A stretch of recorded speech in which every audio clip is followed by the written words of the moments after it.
All right. Yeah. Right up right.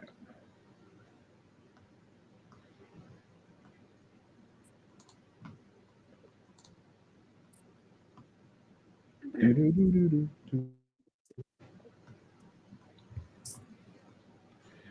Oh man. Mm.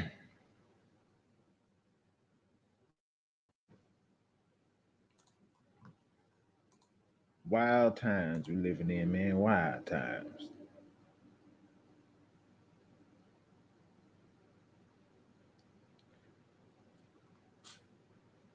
Yo, you there?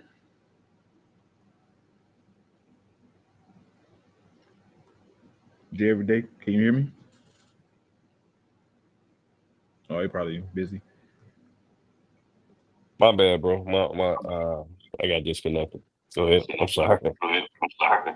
Oh, so about the fight last night. What do you think? What are your Oh, thoughts? I thought the fight went the way I expected it to go. You know what I'm saying? 117 is 111. That's the way I scored it. So I thought the um the judges were actually being really gracious towards Canelo, but I saw it basically one sided. So Do you watch boxing a lot, regularly at least? yeah, I watch boxing. It's like one of my favorite sports. Yep. One thing I can say, because I don't follow sports much at all. Uh, One thing I can say is boxing is definitely, definitely a respiratory sport. yeah, you got to be in shape. Definitely. Like you gotta be in shape, like running up mountains with weight on your shoulders, type of shape. Because I was imagining myself watching it, like being even just sparring with somebody. I'm like, bro, I'd be done by like round two or three, bro. Yeah. I've never been winded like that. I like when I ran track in high school. Um, I ran the 100-meter dash, 200-meter dash, Yeah. and high jump and long jump. 400 meters. Some people did cross country. Like Yeah, it's a lot of conditioning. It's a lot of eating right and just obviously no drinking and stuff like that. Those guys go in camps, they go into 6 week, 10 week camps, where that's all they doing is working out and just eating right and preparing their body for, that bout. So shout how out to often both parties though. how often does would you say, how like during football season people Hmm. play like so many games, 50 games, 40 games or whatever. Baseball Yeah. season, so many games. Basketball, so many games. How many times does it would a boxer fight in a year? Uh Kind of in this modern era, I would say like twice a year, you know, in this modern era. Sometimes those guys you might take a fight, once a year. I think Canelo, he might fight 3, 4 times a year. So The reason why I asked is mainly because, well, you just brought something up when you mentioned 6 week camps and stuff. So from a yeah, training perspective, that takes time, but also from a healing standpoint, yeah, like because from some of the, I'm sure we've all seen it from some of the fights out here. People look messed up, yeah, bloody, swollen faces, cuts. Was yeah. it Like, Tommy Hearns? when Martin fought Tommy the Hitman Hearns, yeah. Like Earl Spence when Crawford fought Earl Spence, you seen how battered he was. And I think Earl might have gotten in the ring once, maybe once since that last fight. And you remember we were in Houston when we saw that one. Okay.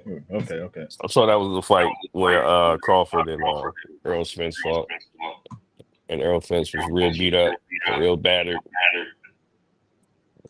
looking like the anyway. Yeah, I was there because the guys were there. Yeah. I was there because the guys were there. I was. Who are we rooting for? Okay, I hope that person wins. Yeah, it's good to Would you, see would you be a boxer? Crawford getting, huh? Would you be a boxer? Um, I I wouldn't mind it. I mean, like, I mean, if I had maybe if I of course if I was younger and had access to the gyms, but boxing itself is a very dangerous sport. It's more dangerous than obviously playing basketball or even football because you're consistently getting hit in the face and in the brain. So over time that creates the whole CTE thing, and you know they claim that they don't know who has CTE until the person actually passes away, but you can hear it through their speech patterns and uh just through their speech patterns how they're talking.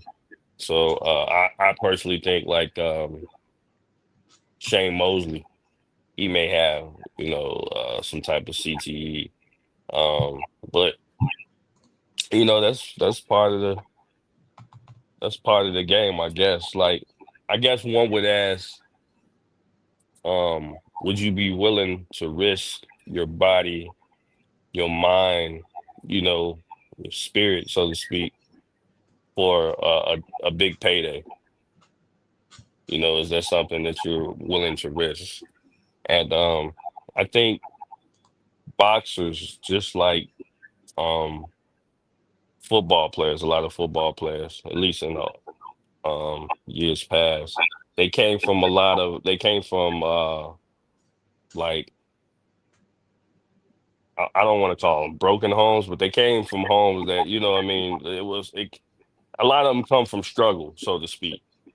A lot of boxers come from struggle because they come from those impoverished areas of the cities. Like, so they come, like, Philadelphia puts out amazing boxers. The state of Michigan, Detroit, Grand Rapids, Baltimore, um, all hard-nosed cities where they put out amazing boxers. But if you look at those cities, they're really tough. They're really gritty. So you gotta fight, and so maybe a lot of time that's why they go in that direction because that's just something that they're used to. Me personally, what's good, Ma? You here? Mom, what up? What up? So what we're talking about right now is we're talking about the fight last night. The question I'm asking right now is, would you be a boxer? All right. Would I be a boxer? It all does. It's kind of dependent on what somebody kind of put in front of you and what you gravitate to. I never really gravitated into fighting like that.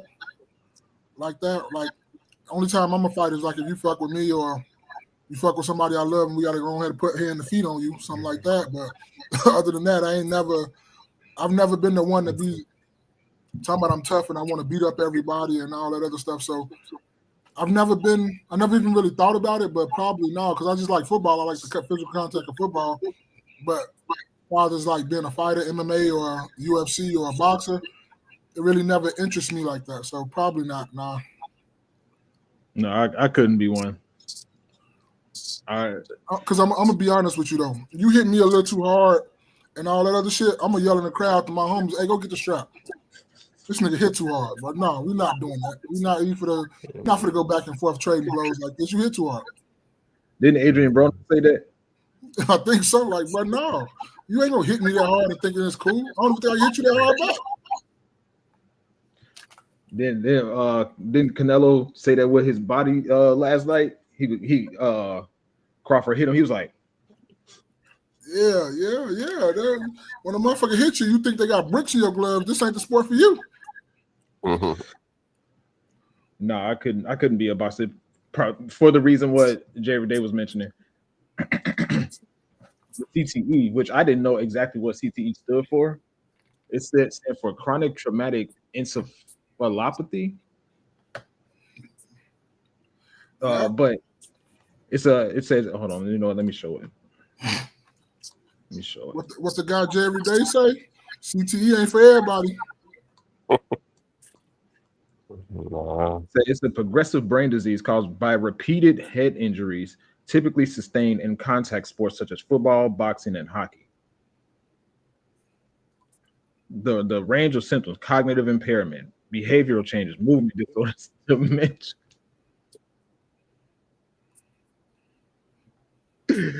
I always say, this is what I always say. I always say, if you want to be a boxer, just go look at the old fighters, the Muhammad Ali's, the Joe Frazier's, Absolutely.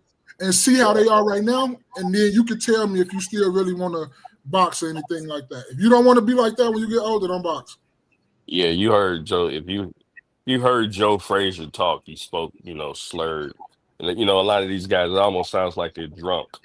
But that's the repeated just being battered and hitting the face in the head. Like, man, it's no joke. Obviously, getting concussed, through and through. And these guys are years of fighting, years. I mean, not just fighting professionally, they're fighting as amateurs. They're fighting, they're sparring. And even a lot of times, even when they're wearing the headgear when they're sparring, I'm just saying, like, this is so much toll on the body and mind. Yeah. I mean, would I have done it? Like I said, would I have done it if I grew up around it and I had access to a gym? Possibly, right? Possibly, but I don't know. Yeah, I didn't like Mark, I don't know if you heard, but I ran track in high school, and I purposefully ran the shortest distances on purpose. So because I just that, and I was referencing that with how much energy and wind it takes to box. Oh yeah, you got to be in some tremendous shape to box. Like this boxing is not what they say. You can play a lot of sports, but you can't play boxing. That is a true statement. You cannot play boxing. You have to train for this shit over and over repeatedly. You have to get your body right. You have to eat the right things. You can't be smoking. You can't be drinking. You can't be doing none of the stuff everybody else doing that plays all these other sports. You can't do that when you play. You can get away with it boxing. I mean, you can get away with it with every other sport. You cannot get away with it in boxing. With all that drinking, all that just trying to fuck and all, trying to do all the wild stuff in Playboy, you cannot get away with that. Yeah. You have to really dedicate yourself to boxing. You can't play boxing. Yeah, and when you, yeah, that's true, man. Like I can see that because in one hand I was thinking like, I don't know, football is super high contact, but you can still maneuvers in certain ways to help yourself reduce injury. You low key, you got to have a little bit of crash out in you to play football. You can't be all the way there because you can't tell me you running full speed into another human being and y'all get up talking about some and all that. You got to have a little bit of crash out in you to play football. You think so? Would you say that for boxing as well? Because crash out. I mean, boxing to me, you just got anger issues. You be like want to release a lot of stress and shit. What's good, OG? OG, what's going on? That's facts, right? Like you doing all this movement and swinging your arms and trying to duck and all this stuff for 3 minutes, and then you get 20 seconds of rest, and then you back at it. MMA is another one. The mixed martial arts. I said mixed martial arts is another one. MMA, those guys as well. Just look at it like this. To me, this is how I look at it. When you're in high school, have you ever had a fight in high school? Yeah. Just tussling with somebody for 30 seconds to a minute, you be tired as fuck. just wrestling, play fighting, or whatever. You be tired as hell. Now, just imagine you putting on 8 to 10 ounce gloves and dancing around a ring for 3 minutes at a time, and you talking about you ain't got to, man, what?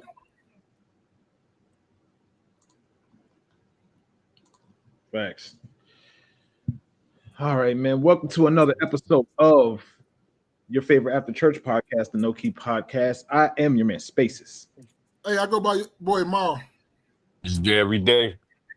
Man, what's good, y'all? How was y'all last week? Hey, boy, we had a rough one last night, but I don't know what the fuck they was thinking, but we 40 plus, 35 and plus. Flight shouldn't be going on at 1:30 in the morning. We gotta go sleep. I don't know. It was pretty packed in there. Yeah, it was pretty entertaining and all it was good. I'm not gonna lie about the whole event wasn't good or anything like that. But just far as like up that late, bro, I didn't get into bed till 4 o'clock. Hey. Jay, every day, how was your last week? It was good, man. It was good. I mean, the highlight of the week for me was really the fight. I was anticipating it for a while, and like I said, I'm glad it went the way that I wanted it to go. It's good to see Crawford getting his just due. It's been a long time. You know, just for him, it's been a long road, really. You know, people really just started getting on the Crawford bandwagon when he fought Spence. But he's been doing this thing for a long time. So again, that's kind of the highlight of my week. Everything else went well though. Yeah, my last week was cool. Not a whole lot. Hey, every day you got a little bit of echo, bro. I don't know which one of us that is. It could possibly be me. Let me see. Hold on. But no, it was a pretty smooth week. I actually went skating again this past week. I have a goal to learn how to skate backwards. And I was getting frustrated because I was there about 7:15 all the way to about 9:30. So, you know, long story short, I was stuck trying to learn how to turn around. I was just learning how to turn around. And, you know, some people were showing me, and then I asked one person and I started doing it. But now it's learning how to turn around with momentum and, you know, keep going backwards. So slowly but surely working on it. That's dope. But okay. So so this is something Maul sent to us. And you sent this a while ago, so you might not remember. Let's see here. Here we go. You remember this, Maul? Yeah. Yep. Yeah, I remember.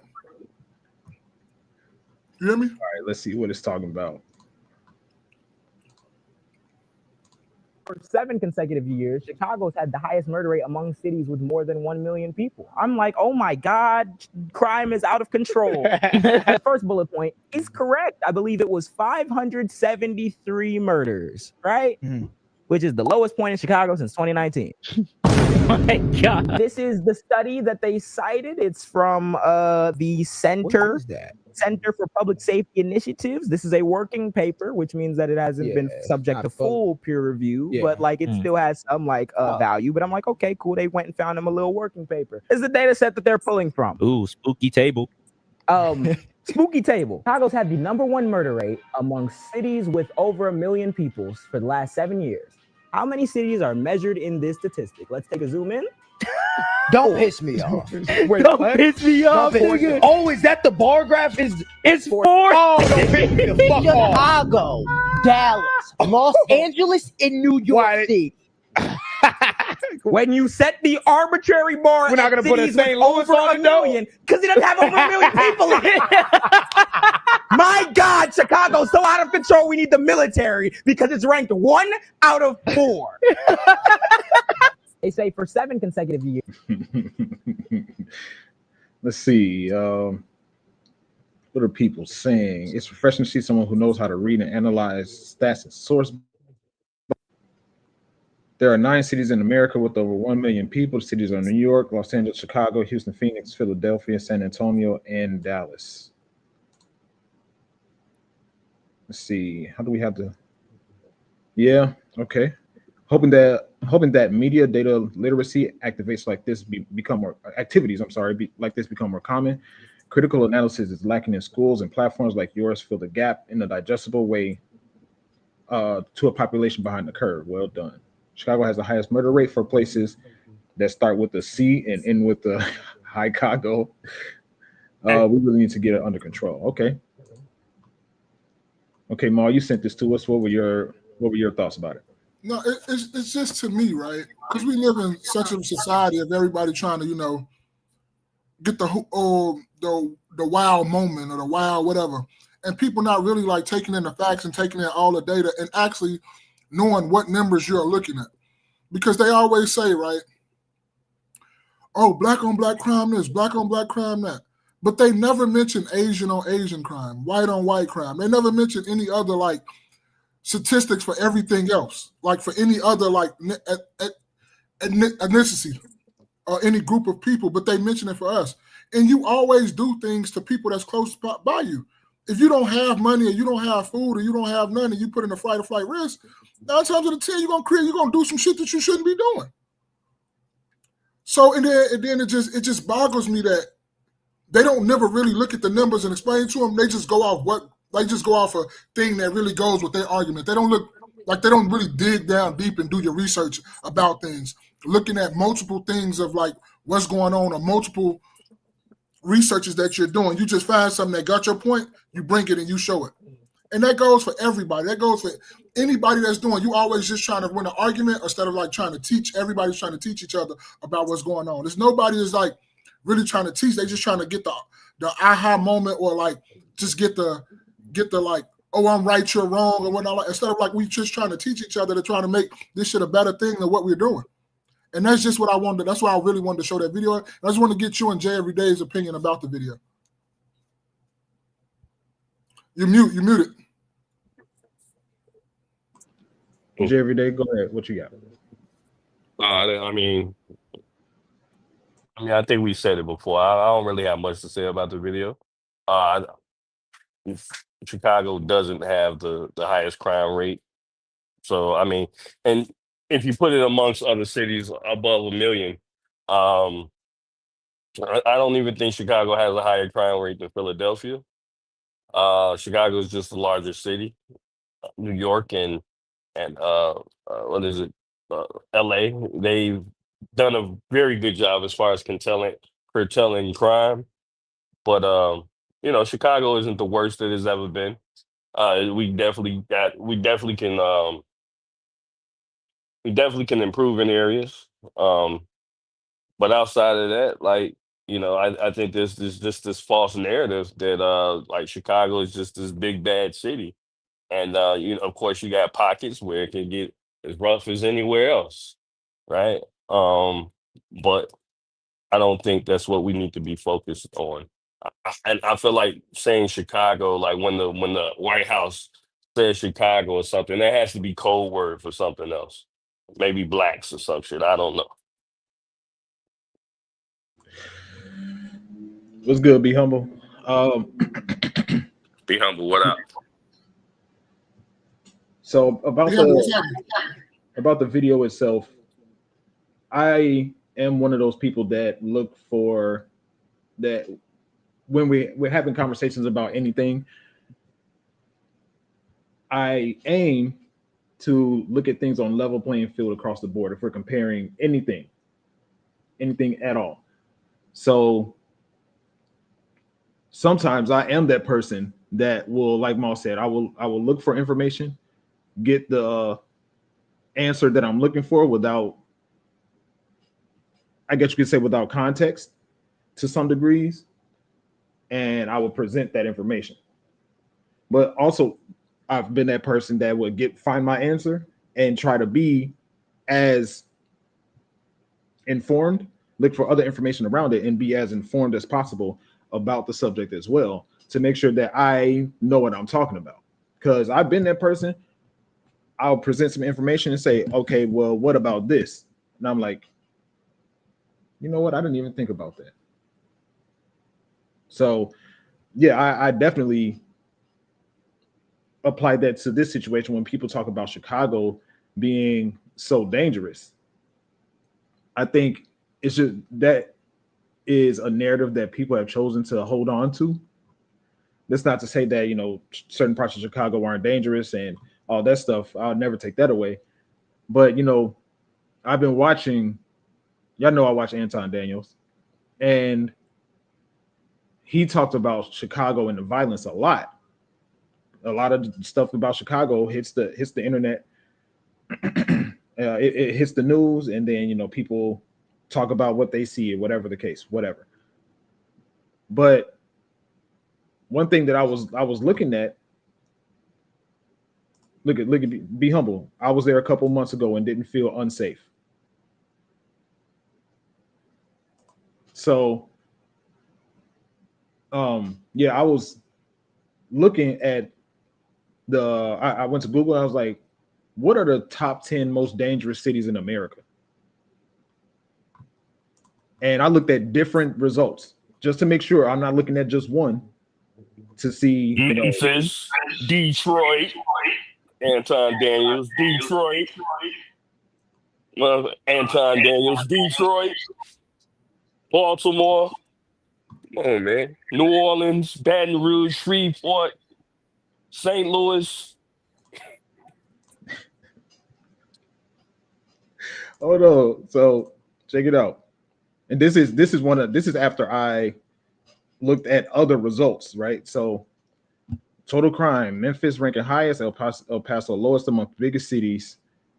Total crime rate combines violent crimes such as murder, robbery, assault with property crimes such as burglary, theft, and motor vehicle theft. In 2024, the national crime rate was 2,119 incidents per 100,000 residents. Hold on.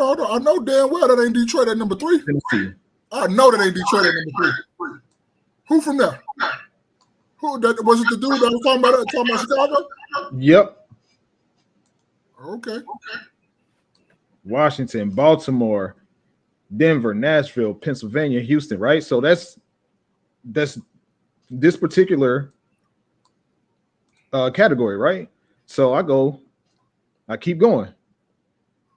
Violent crime: Memphis, Detroit, and Baltimore lead.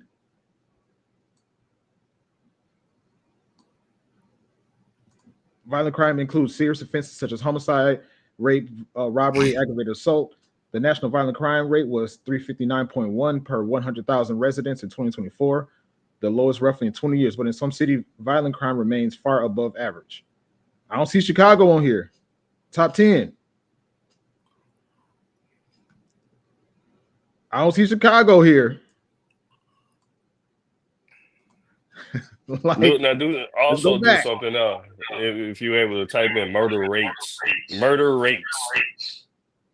In America? Yeah. But the thing about it too is, bro, that's why I don't like people when they be talking about Chicago. Don't be talking about somewhere you ain't never been. Just because you seen some shit on the internet, that don't mean that what goes on here.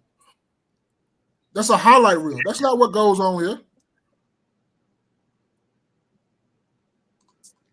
You said, Be Humble said, Spaces, your president said Chicago is violent. I'm not denying that it's violent. I'm not denying that at all. I'm just saying I think people are running with the your narrative. president. He said the internet isn't real. I'm not saying that it's not violent. I'm just saying I think people are running with the narrative because that's the popular thing to say. That's a fact. So JVD, what did you want to? Because ain't no way in the world you talking about sending the National Guard here, but you ain't said shit about Detroit. You ain't said shit about Memphis. Memphis, I think that's what needed the most. Yeah, Memphis, but Detroit always been Detroit, bro. Detroit used to have a population of like damn near 1.6, 1.7 million people. Detroit's population is just above maybe 650,000 people. That means they lost a million people. Of course, they lost some of those people due to economic reasons, but violence is also part of it. Corruption is also a part of it. Where that echo coming Like from? I don't know. I don't know. I got my earpieces in, so Go you ahead, think you Jay. muted yourself? I just muted myself. I don't know if it's me, but I think it might help. Yeah, it is you. Every time yours on the muted, yeah, it keep doing you. Go ahead, Jay. Yeah, but I just think that people need to stop trying to poo poo on Chicago. It's crazy. Poo poo on Chicago. Yeah. Yeah, and I think people, and you know what? I've actually heard people say, you couldn't pay me to go to Chicago. Well, don't fucking come. What you talking about? We don't want you here anyway. Keep y'all ass away from there. Like, bro, okay, if you wanna let people, I can see, like, if you're saying go to specific parts of Chicago, I can agree with that. I'm not mad at that. But it's everywhere, right? There's a hood everywhere. Like you That's go a to fact. Rockford, we were literally out in Joliet. If you go to the east side of Joliet, like Joliet's tough, right? If you like where we at, real nice. We go to the east side of Joliet, stay away. Every city, because Joliet's considered a city itself, but every city has its own little neighborhoods and pockets of crime and stuff like that. Like so, but to act as if it's the whole city or it's the Wild Wild West, nah, can't. Nah. Only place I really felt unsafe like that is like Memphis, like for real. Like Memphis and Baltimore. Baltimore is another one where it's like kind Did you of say? looking over your shoulder. Did you say Hialeah? Did you feel like that at Hialeah in Miami too? Did you say that? No, that was an Overtown, but Okay. I mean, yeah. So, Day, you wanted to look up the murder rates in America? Yeah, check out the cities with the highest murder rates. See what pops up. Bet you Detroit pops up. Murder rates. Bet you Flint, Michigan pops up. Let's see. Let me pull it back up for it's still here. All right. So, which cities have the highest murder rates? Let's see. Which cities have the most homicides? New Orleans, Memphis, Tennessee, St. Louis, Baltimore, Washington, D.C. Orleans Parish has the highest homicide rate of large metro counties. Major cities: New Orleans, Memphis, St. Louis, Baltimore, Washington, Birmingham, Philadelphia, Kansas City. Oh, here we go. Right there. What number they are? What number they are? Homicides per 100,000 people, 17, and then yeah. So yeah, I agree with you. I think. Oh, look at that. Be humble said I didn't go to the hood. He said I've been to Memphis and Baltimore. I didn't feel that way. See, and I went to Detroit, and I didn't feel that way. Downtown, Riverwalk, I didn't feel that way. It all depends on where you go. The little lake they got out there. The little lake. Huh? The little lake they got out there. That little lake. Yeah, that's that little lake. Be humble said it's kind of hard to look at these numbers because of the pandemic. I agree with that. Yeah, because it's 2025. Everybody was in the house for basically 2 years. What, 21 to 23, basically. So, yeah, I agree with that. I'm just, and I will also say, and I keep telling myself I'm going to do the research on this, but I forget. I'm gonna look. It's growingly a story that people are saying that Chicago in particular, but just lawmakers in general. Actually, I was watching a live stream yesterday, and a police officer was at work on or maybe on his lunch break or something. He said, yes, lawmakers, they do change the laws to cook the numbers, or they do change verbiage to cook the numbers in terms of violent crimes, in terms of murder rate, in terms of theft, non-violent crimes, all that stuff. They do change the verbiage to recategorize it to make the numbers look lower than they actually are. So I'm not taking that away from anywhere. It can be California, it can be New York, it can be Texas. I'm not taking that away from anybody because I'm sure that happens around the clock on with everybody. But this whole Chirac thing that people are holding on to, OG said everywhere has bad pockets is facts. OG said what they have in common is high poverty, no matter what the ethnicity. That's a fact. The pandemic messed up everything. Why not give these cities assistance? Money for what's crazy? You know what's crazy with that? Be humble. Brandon Johnson was asked, is it necessary for you to have a 150 police officer detail wherever you go? He was asked that question, and instead of him answering the question, what is it deflection? Huh? He deflected and went to another way? Yeah. Instead of him answering the question, the interviewer asked him, I don't know if they said more feasible or make more sense to decrease your police officer security detail and put more of them on the street so we can help with the crime that's happening. And he just deflected. He didn't answer the question at all. To me, though, to get the crime and stuff down, it ain't really the police officers. You need to start teaching motherfuckers. You really need to get down and teach like what happened to all the vocational schools we had where you had the automotive careers and the home economics, the wood shops and all that stuff. That's what we grew up on. We grew up with that stuff up in there. You start giving motherfuckers something to do and programs to look into and all that stuff. I'm not saying put money in people's pockets. I'm just saying have programs. Because a lot of people think people just wake up, want to be on bullshit. It is true for a little pocket, but that's not majority. That's what's in the hood. Them people really hardworking people. It's just that motherfuckers just be working so hard you just can't do shit. It is what it is. But if you put programs in there teaching motherfuckers how to do, let me stop cursing. Teaching people how to do this and do that and actually giving real education, it's gonna be a lot of people that reject it no matter what. Yeah, we're gonna have that. It's always that. But it's gonna be a damn sure a lot of people that's gonna take that information and use it to the best of their knowledge to get out of the situations that they want to get in. Because they do not like that neither.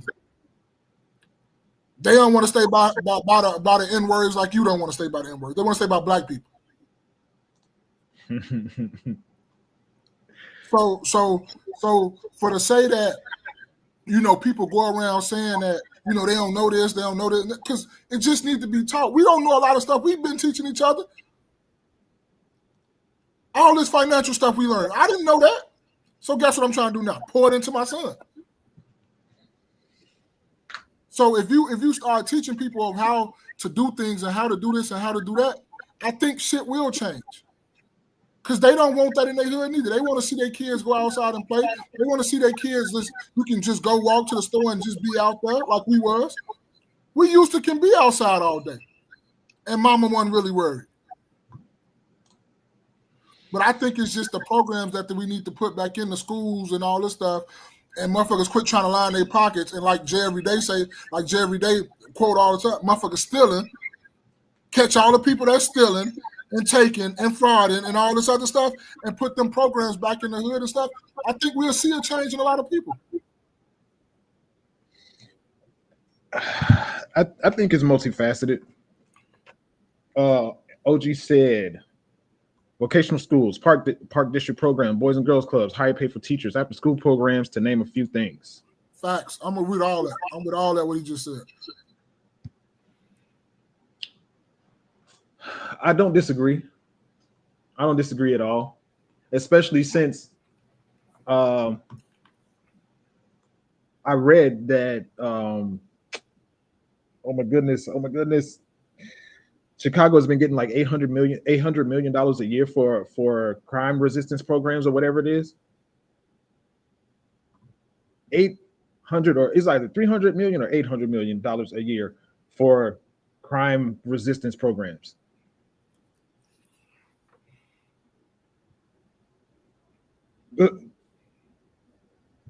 Pull that up. All right, let me try to find it. Let me try to find it, because I didn't send it to. I didn't save it like I should have.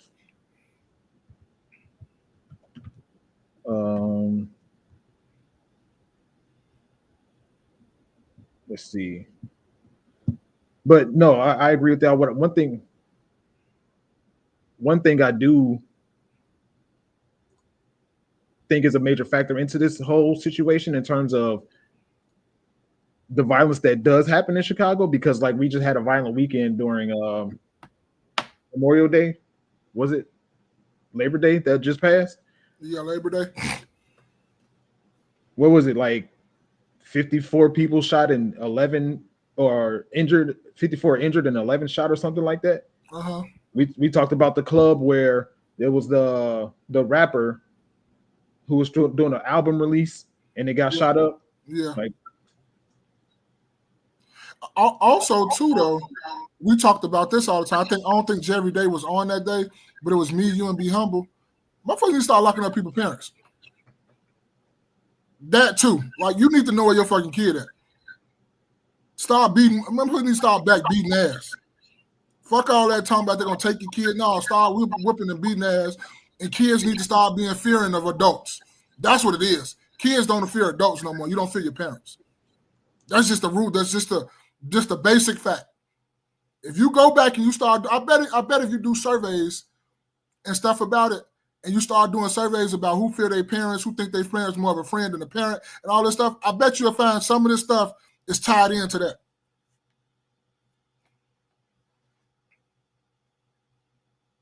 a 1,000%. 1,000%. Yeah, you lock up and we talked about this last week or a week before that. Absolutely.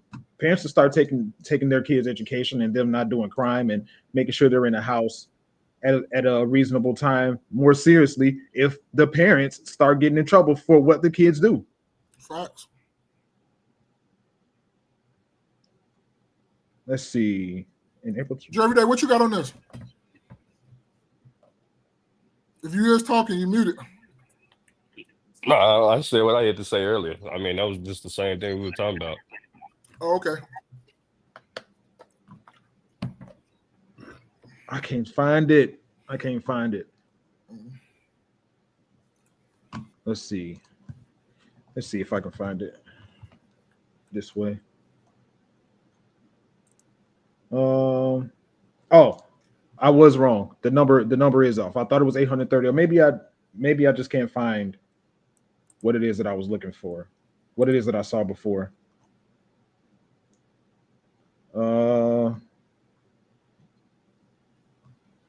West Side to Chicago. I wish I could. Let me see. I'm gonna show y'all what I'm looking at real quick, because Be Humble wanted to see it.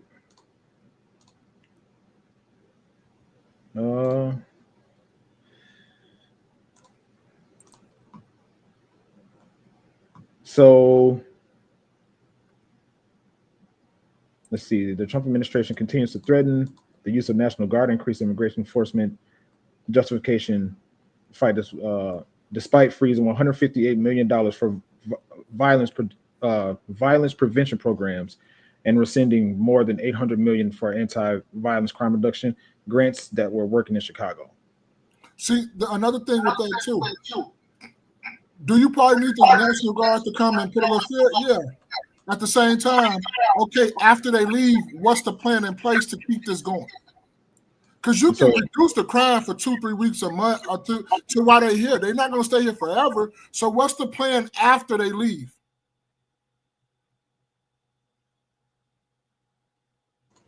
And that, yeah, I agree. 1,000%. So be humble. That makes sense. He said, it says, despite freezing $158 million for violence prevention programs and rescinding more than $800 million in anti-violence and crime reduction grants nationwide that were working in Chicago. We're working. So that was nationwide. $800 million was nationwide. Yeah, nation. So yeah, I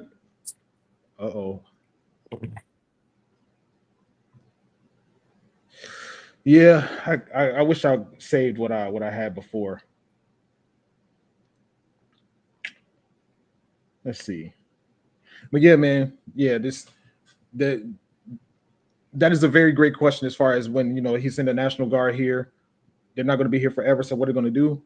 And the issue with that, though, is, and this is actually something that I wanted to talk about, so we can segue into that.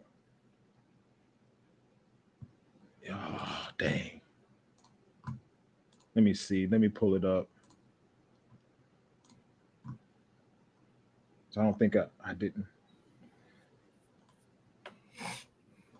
Oh, yeah, here it is. Got it. All right. Switch the account.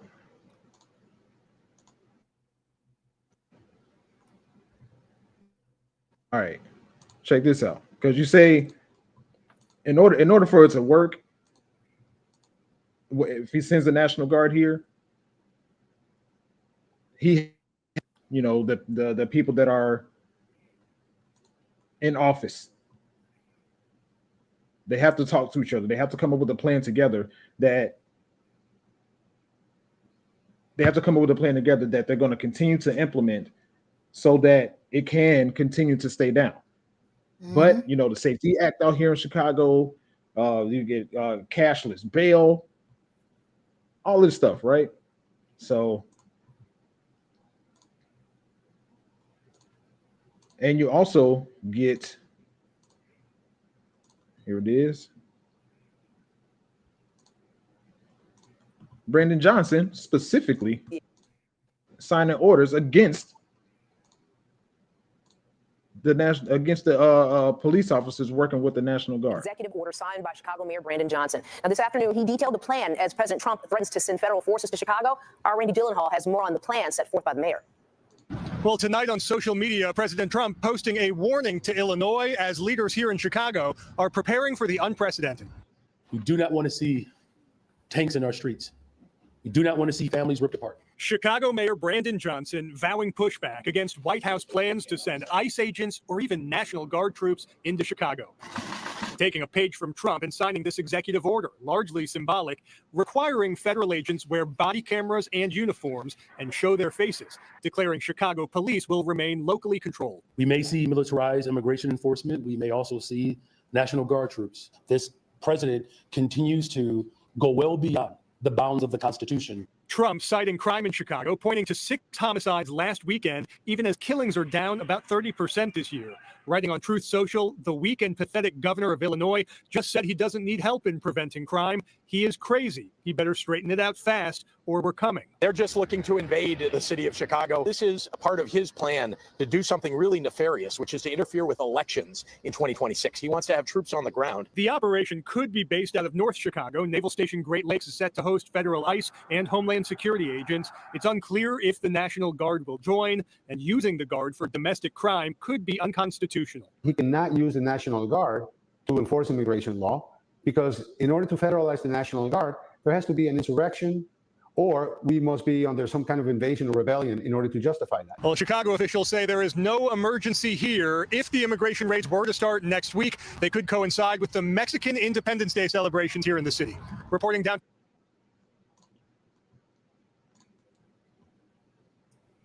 So I had another link that I wanted to pull up. Strength to that. What are your thoughts at all about that while I pull this other thing up? My thoughts is like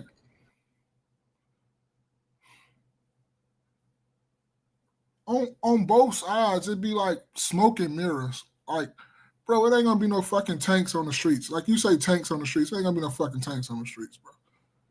Come on, man. Now, other thing too, I would go from the other side too. Like, ICE agents is out here doing motherfuckers dirty. Like for real, for real. Like you need to get that under control too. Yeah, they just killed somebody. See what I'm saying? They just killed somebody on Friday. I believe it was Friday right there. Now, they shot somebody in Illinois. I don't think they were supposed to have weapons. They pulled somebody over and shot somebody right there in Franklin Park on Manheim. On Scott. You know what? Ma, I'm sure y'all might be both familiar with Scott. Scott and Grand. Just, Yeah. you know what I mean? It's Yeah. just past the Jewel, just east of the Yeah. Jewel, right Yeah. there in Franklin Park. Yeah, they end up killing somebody over there. See what I'm ICE saying? did. See what I'm saying? It gotta be some regulations on that, and that's what I'm talking about. Cause like they out here really doing motherfuckers dirty. And with the way that they're like pulling people over and like demanding this, demanding that, with no guidelines in place of what you should and should not be doing, what you can and cannot do. It's like they just got their own rules and they make them up as they go. And that's the thing of why a lot of people buck back, because if we got a set of rules, rules are meant for everybody to follow, no matter who you are. If it's only one particular people got to follow rules, then it's gonna be chaos like it is. So if we got the rules and we got the Constitution, everybody should be following this, no matter if you like it or not. So that's what I look at it with that. But like I say, he probably going overboard and like over exaggerating of what's gonna happen.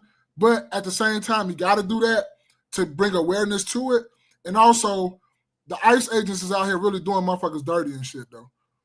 It's a way that you do everything. And I understand that it's illegals out here. You know, they're trying to get all the illegals and all that stuff. But I thought it was procedures and protocols of how you should be doing things. Yeah, I think real quick, I just think that I personally don't want to see troops on the ground, because it causes the division between, the troops and actual, the citizens of America, right? You don't want to see that. That's something that you don't want to see in your community and stuff. And a lot of people are commenting that, and again, a lot of people don't even live in Chicago. So it's easier to say, well, man, they should have it over there, but you don't live here. You see what I'm saying? If you don't live here, what you commenting for? Really, that's how I look at it. You know what I'm saying? And again, I'm a resident of the motherfucker, right? And I may be affected because I stay, down the street from the, certain kind of areas. I mean, I go when I come home at night, I drive through rougher areas. Um, and then, like I said previously before on the podcast, is if they're only here for a certain period of time, and Maul just said it, what other plans, what action plans are you putting in place to help curtail the violence after you leave? Right? Like, what else are we doing to help curtail the violence after the troops leave? So, and in regards to ICE, I think the only issue with regards to ICE is that when initially, from what I remember, they were trying to get like actual convicted criminals here in Illinois. They were actually trying to get convicted criminals to send back, and it was pushed back with that. And to me, it shouldn't be no pushback for as far as convicted criminals. You need to be going back. You did some shit here, you need to go the fuck back. Right? So I didn't have a problem with that. Now, when it came to I guess everyday working, illegals, you might be able to get them a pass or whatever. Just hopefully they don't, they just stay out the way, basically. right? I'm not finna go looking for you, but stay out the way. But when it comes to the criminals, the grapists, you know what I'm saying, people who've been involved in murder, you gotta go the fuck back to the crib, man. You gotta go back home. And Illinois, it was crazy because Illinois is like, no, we're not letting them go. And Chicago's like, no, what the fuck are you harboring them for? People who committed crimes. Why are you harboring illegal criminals? Like for real, that makes no sense. So, you know, that's just kind of my thoughts, and that's what, you know, as far as ICE and all that. Yeah. Before you go, Space, I want to piggyback on a lot of stuff Jerry Day said, because I'm agreeing with him with like a lot of that stuff he said. Like he said, like, I don't think people don't think things through, because they didn't think this through of how this is going to really affect people. Because some of the illegals work a lot of these jobs and building a lot of these homes, gardening a lot of these gardens, picking a lot of these strawberries, doing a lot of these things, and you're snatching the stuff away from them and doing all that stuff. And it's fucking up the community. I mean, it's fucking up the economy. People not really thinking about what they're doing or how they're doing it. I think it should have been more of a plan in place of how you go about this than to just straight say, on January 20th, we going to get them and we going to boot. And like it's militarized and like everything is militarized. And it's just going straight off the forbidden path. It's like, bro, we want them gone, but it's like, is it a way that you do this and a way that you not do this? I want to know what that way is, but because a lot of people say that, right? I hear a lot of people say the sharecroppers we're gonna be missing sharecroppers, and we don't have anybody to pick our grapes. Pick your own grapes. But that's a job for somebody. Give the job to Americans. But Americans don't want to do it. Okay, then that's well, that's the plan though. So the plan, real quick, just to kind of interject a little bit. So as far as from what I'm hearing, as far as the food stamp program, right? So you got to accumulate 20 hours to qualify for the food stamp program. So it seems as if this may be something where, you know, okay, if you get rid of some illegals, then you know what? There's a job opportunity if you want to qualify for the food stamp program. You can get your 20 hours there, but you got to do some work. Well, you're hungry, ain't you? Shit. Yeah, but it's like you say how you're going to do it. It is a way if you get a team together and quit just acting like, oh, I'm going to do this and that's it. No, that's what your team is for. We don't just do nothing just to be doing it off the bat. We got to sit down and we got to talk about it, because somebody might have a better idea, and we might bring all our heads together to see how we can do this and make it more efficient. You can't just go off just your emotion, because now you're acting emotional just because you just ran off the forbidden path because it's a problem, and you're like, oh, I'm going to fix this problem, and I'm going to fix it right now. It don't work like that. Shouldn't life work like that. You can't just fix something just at the drop of a dime. It takes steps. It takes precautions. It takes a process. You can't. Okay, so name me one thing, Spaces, that you can just fix at the drop of a dime just by doing some shit. Because this show ain't working. We up here discussing all this shit when we shouldn't be discussing it. Because if you knew you was going to be president or whatnot like that, and you knew this what you wanted to do, you should have had a plan in place for how you do it. I think it's a lot of pushback. The issue is it's not really bipartisan. So they're both extremes, right? So you got the Trump and what he has going on. He's being extreme, and then on the opposite end, you got the different governors of these states, and obviously the mayors of these different cities. They're being extreme where they don't want to work together, because you can't consistently have people coming over your borders. Right? I don't give a fuck how much taxes they're paying. They're not paying enough taxes that it's helping out where, you know what I mean? Because they still got to use medical. They still got to be, you know what I'm saying? They still got to be housed. There's a lot of things that they're taking advantage of the system on. I don't give a fuck how much taxes they're paying. They're not paying taxes. Yeah, do they pay taxes? Sure. But are they paying taxes like that? Well, when you go down there to, you know what I'm saying, to Cook County, are they paying enough taxes to, I don't know. I just think that they need to work. They need to do a better job of working together. And that's all I'm saying. That's my biggest point right there. It's just need to work together and not just do something just because you and your feelings and you trying to appease some people or appease a base or appease anybody. I don't even want, because I don't want to put it on like a right and a left thing. I'm thinking about an issue about American people of how you should be going about doing things. You can't just snap. These people aren't Americans. Huh? These people aren't Americans. But they're still fucking up American. I know they're not Americans. I'm not saying that they should be here. All I'm saying is it's a way you do things. And this not the way you should be doing it. Sending That's them just back my to where opinion. they came from? I'm confused. Sending them back to where they came from? It's the way they going about sending the people back to how they going. Like how ICE agents are in the streets just doing what the fuck they want to do and how they want to do it. But what about the process is do you disagree with? They just I just said of how ICE agents are doing what they're doing. What about, you said how they're doing what they're doing? What about they just killed somebody? But so you that's don't okay. even know what's the context of that situation? But they just killed somebody. That was in response to them being attacked. Well, they were pulling. No, first of all, they weren't supposed to pull nobody over. That's not ICE's job to pull nobody over. They supposed to have a list of who they're going after. So you're just not supposed to even be pulling people over. All I'm saying is it's a way that you should be doing things. Let's see here. I can agree with what you're doing and how you're doing it, and I know they don't supposed to be here, but there's ways to go about it. We got a constitution for no reason. So we could just wipe our ass with the constitution so we can just do what we want to do? The Constitution applies to American people. They're not American. So you can just do whatever fuck you want to do with them then. They're not human? Send them back home. They ain't But you are you studying now? I understand what you're coming from, and I agree with you, Spaces. I agree with you. But you just can't do people how you want to do them and not treat them like regular human beings still though.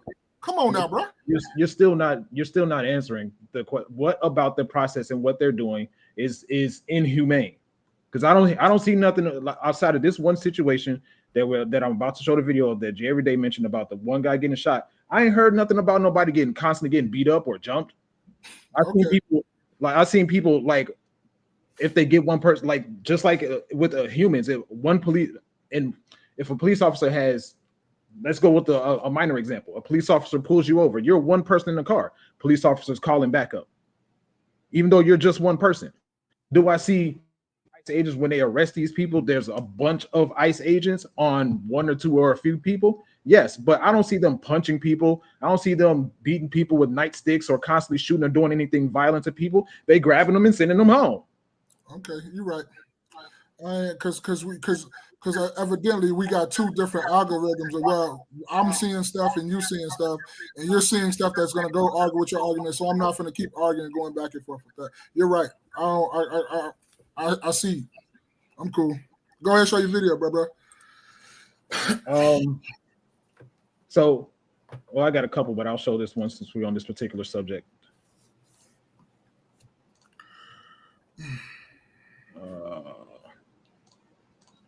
The man was shot and killed during an immigration traffic stop in Chicago today, and the deadly encounter was captured on surveillance video.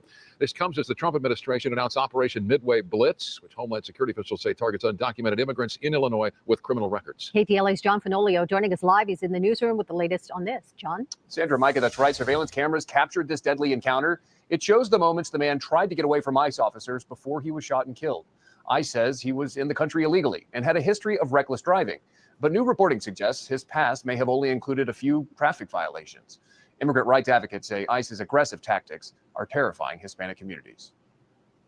Surveillance video shows the moment ICE officers pull over a man in a Chicago suburb Friday morning. Officers approach the car on either side. Then one of them appears to try and open the front passenger door. The man then reverses as the officer on the driver's side appears to hang onto the car as it begins to pull away, prompting one of the officers to open fire. At least 2 gunshots are heard as the car accelerates. The Department of Homeland Security alleges the man resisted arrest and attempted to drive into officers, dragging one of them a significant distance. DHS says the officer feared for his life and shot the man. Witness photos show ICE officers tending to the mortally wounded man, who was later pronounced dead at a local hospital. He's been identified as 38-year-old Silverio Villegas Gonzalez from Mexico. DHS describing Villegas Gonzalez as a, quote, criminal illegal alien, who was the subject of a targeted operation. KTLA's sister station, WGN, reports that according to court records, Villegas Gonzalez's only prior cases have been for traffic violations, including driving on an expired license, operating an uninsured vehicle, and speeding. The deadly incident comes as ICE ramps up immigration enforcement operations in the Chicago area in what the agency calls Operation Midway Blitz. And the reality is that ICE is endangering the community with these tactics. They are indiscriminately targeting people, Latinos specifically, based on their race and ethnicity.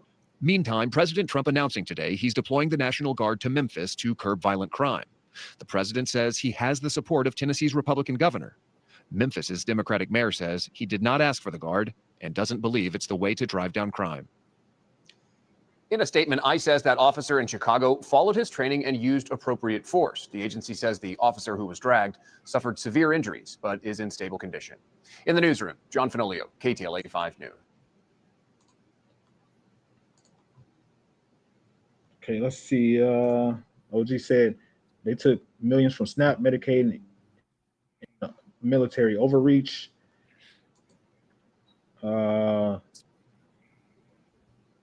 said sending them somewhere, not necessarily home. How do we know? Hey, they ain't here no more. You ain't my problem no more. So is that the situation you were talking about, Jay, every day? Yeah, that's it. Now, I 100% agree with the both of you when you say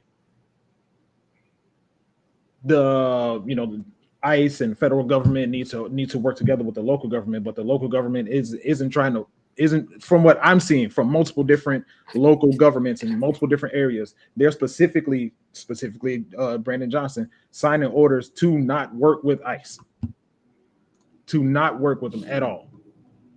Let me see. Yeah, this situation though is definitely wild. Again, you're not supposed to be pulling cars over, so you already in the wrong. And then motherfucker talking about they fear for their life. Let go of the car. Let go of the car. Like, what the fuck are we talking about? And that's the same thing that they do to us. That's why I'm so mad, because this shit can easily be us, bro. It's the same exact shit that they do to us, and when they pull us over, it's the same exact shit. Talking about I fear for my life. When you could have, like, if the man ain't got no gun and he's just trying to drive away, all right, we'll catch you later. We're not gonna go endanger everybody else around here because we're trying to catch you. They do the same thing with Americans, like you just said. Right, but I'm just telling you that's not right. No, I just said it's not right. It is a part of their practice to respond that way when that situation happens. They're not supposed to pull anybody over. They're not supposed to do that. That I don't know that one way or the other. They said no, they're not, and they said they were looking for a person with a criminal history. He clearly didn't have the criminal history. That's what I'm saying. Go get the criminals. Get the criminals. You know what I'm saying? Start there. Because now it's a loss of life at the end of the day. Because to me, I don't know, it's kind of almost heartless to be like, well, you know what I'm saying? It is what it is. You tried to take off on the ICE agents. I mean, do it gotta end with somebody dying? We always say this nonviolent You're on the shit. side of the car, dude. Move. What exactly? Let go of the fucking car and move. You trying to open up the door? You don't know who the fuck this is. So according to the quick Googles, ICE can pull you over. Yes, U.S. Immigration and Customs Enforcement, ICE, can pull you over on the road, and you are required to stop if officers visibly identify themselves and signal you to pull over with lights or sirens. In Illinois? I thought in Illinois they had different jurisdictions because they weren't supposed to have guns either. I don't know. Like, I'm just saying, treat motherfuckers like they're human beings, because this shit can easily flip, bro. That's all I'm saying. This shit can easily flip. Easily flip. And I don't want to see like you say, I don't want to see nobody get hurt. If you're illegal, whatever, it's still like a human life at the end of the day. I know I might say it wasn't me, and I know I say I don't care a lot, but it's still a life loss. Like, I don't know the dude. It's not going to affect my day, but it's still a life loss and it's still a life gone. I agree with that. Like, because I mean, he had traffic violation. Because I mean, back when I recall specifically when we were talking about the Austin Metcalf Carmelo Anthony situation, I forget which one of you two said it was, but you said ninjas die every day, B. Oh, that's definitely me. I say that niggas do die. Okay, every yeah, day. yeah. I Okay. stand on that. I stand on that because that was aggression. Aggression. That's different. That's aggression. Possibly. Okay, hold up. Let me run this video back. Well, we're not finna watch no. You talking about the video? What? No, the one I'm playing it back for myself because.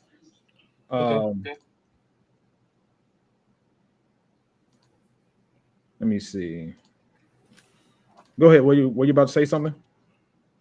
No. I'm cool. It's just that, like we say, unless we start coming to some common ground, even with us three right now, we can't even come to a common ground and be like, treat motherfuckers decently and treat motherfuckers with respect and all that other stuff. If they're not being violent to you, if they're not having no guns and stuff like that, just treat a motherfucker with respect.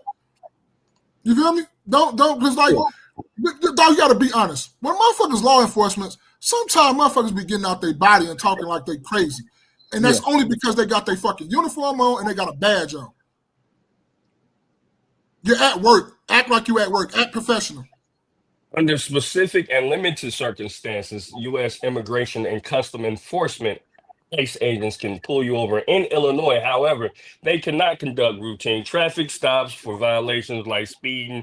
ICE jurisdiction is limited to enforcing federal immigration laws, not state and local traffic laws. So what was he doing at the time? What? I don't understand the question. You talking about the person that got pulled over? Yeah, the person that got killed. Yeah. Driving. Right. They can't do that. We read that again.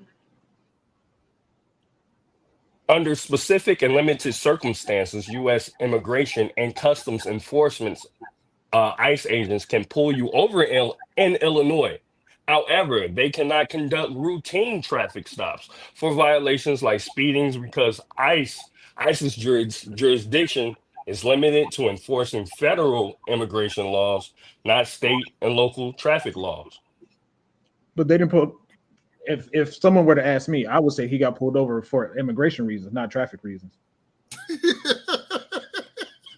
They literally had said that he didn't have a. Shit. They literally said he did. I mean, they literally said, like in the video that you said, that he didn't have a criminal history. It was some basic traffic violations. Well, if he's a suspected illegal, then he's already presumed to be a criminal. Okay, but not according to what I just read here. They can't do that. That's what I'm saying. Now, one of the things that I was, and we can, we can agree to disagree. Yeah, absolutely.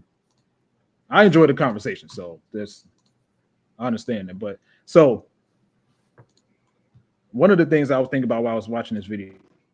Surveillance video shows the moment ICE officers pull over a man in a Chicago suburb Friday morning. Officers approach the car on either side. Then one of them appears to try and open the front passenger door. The man then reverses as the officer on the. Now, notice, and I'll be beating a dead horse at this point, but while this person, if you don't have anything to hide, then why are you speeding off? Why are you trying to get away? But second of all, the agent on the other side, there's another car behind him. On the driver's side appears to hang onto the car as it begins to pull away, prompting one of the officers to open. But yeah, specifically, this is the idea of working with local government, working with ICE that I wanted to show, because I've been wanting to talk about this for like 2 weeks now. Let me share this screen.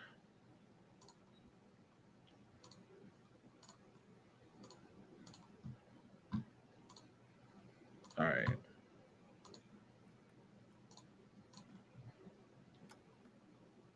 Yeah, here. Oh. This is a project that builds on the months of preparation that we have done that we've done that has led up to this very moment. Protecting Chicago will ensure that every Chicagoan knows their rights, that every single family is prepared, and every part of city government is directed to protect the people of Chicago from federal action. Chicago Mayor Brandon Johnson said the order would keep Chicago Police Department from collaborating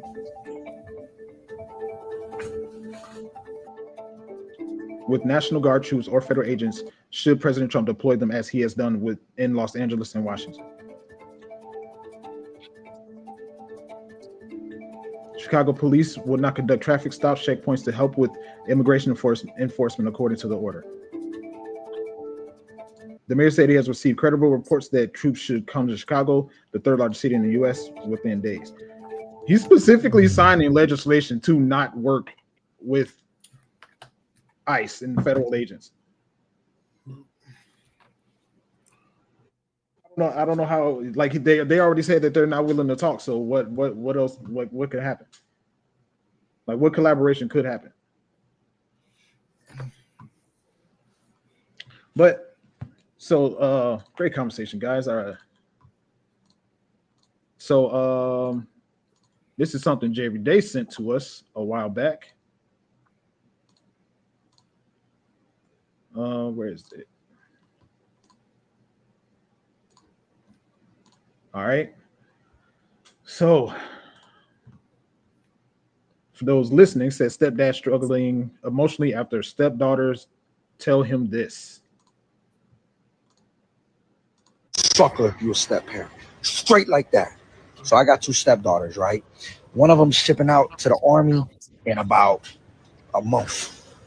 So yesterday we sitting on the couch, we chopping it up, bucka. You know how I go?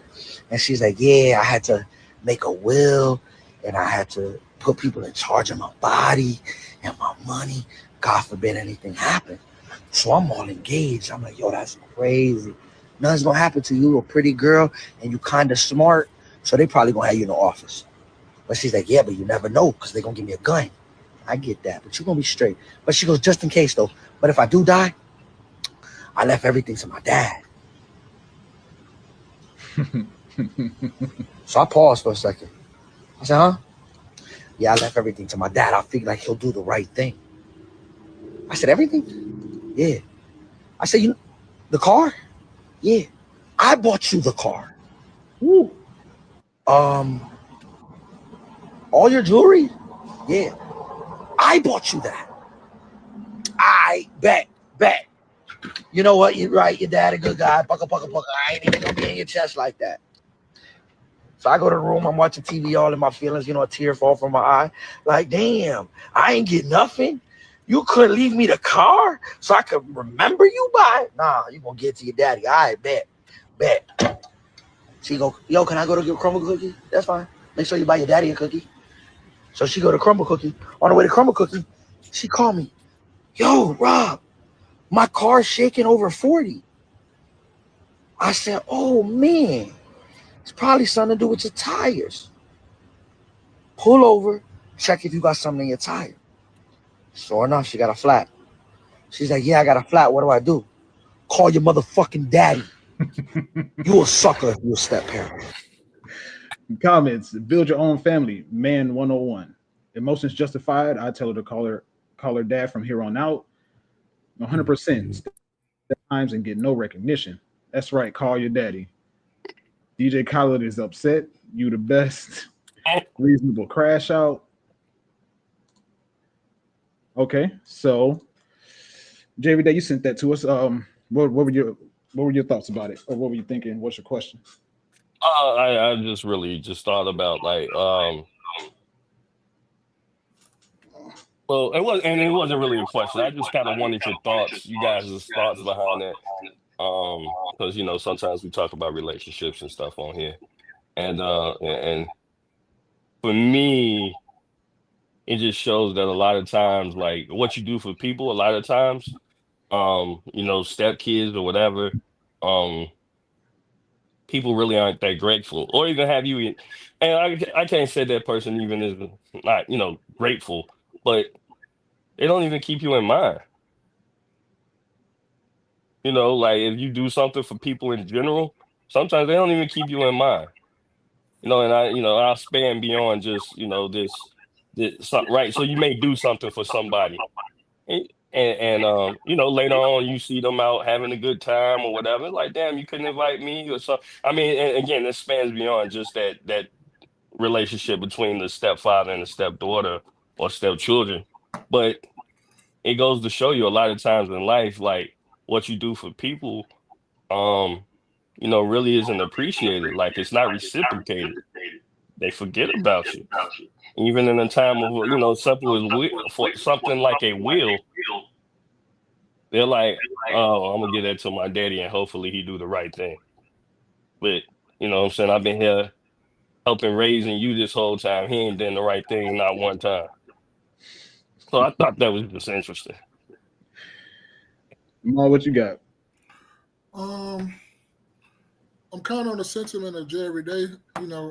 I think that's what a lot of people, they're just like not thoughtful, not grateful. That's why when you do stuff for people, or you buy something, or you get something, or you help do with this, do that because that's who you are. Don't do that because you're looking for validation, or you're looking for this, or you're looking for praises, you're looking for, a parade flag, anything like that. Just whatever you do, just know that you did that because that's who you are. That's the kind of person you are.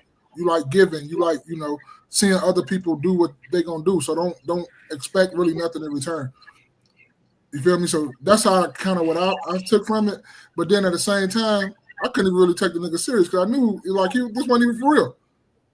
It's like this nigga did this shit just for to get some reactions, to go viral or something. Like I don't think that shit was kind of real. Cause you think he really told that girl, "Oh, go ask your fucking daddy." Then what you tell that girl that? I've heard worse. I've heard shit like that before. You heard worse?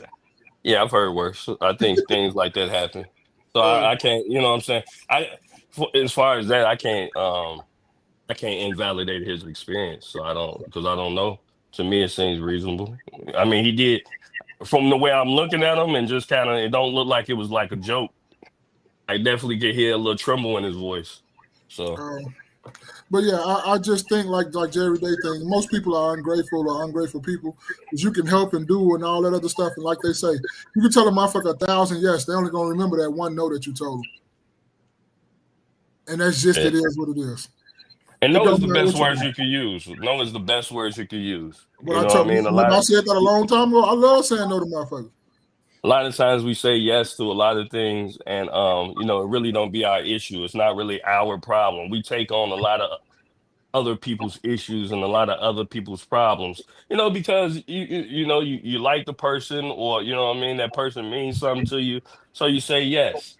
But in actuality, that's their problem. That's their bad decision making or whatever it is. You see what I'm saying? That's their issue that they got to get through, right? Mm-hmm. And even if it's something as far as, you landing at the airport and, you know what I'm saying, you ask a person, if they say no, then they say no, nigga, take an Uber. Hey, I just had that happen too because I told a motherfucker, look, I don't pick motherfuckers up from the airport because motherfuckers don't value your time when you're picking them up from the airport. Mm-hmm. They don't. And you can't never ask me and my wife don't even play that shit. And I got home on the verge of that too. Nigga, I will park my car at the airport and I'll pay them high-ass parking fees before I ask a nigga to come get me from the airport. Yep, that's how I am. I won't ask nobody to come. I don't give a fuck what you is. Nigga, I'll start walking. I'm not asking nobody because I know that shit time is valuable.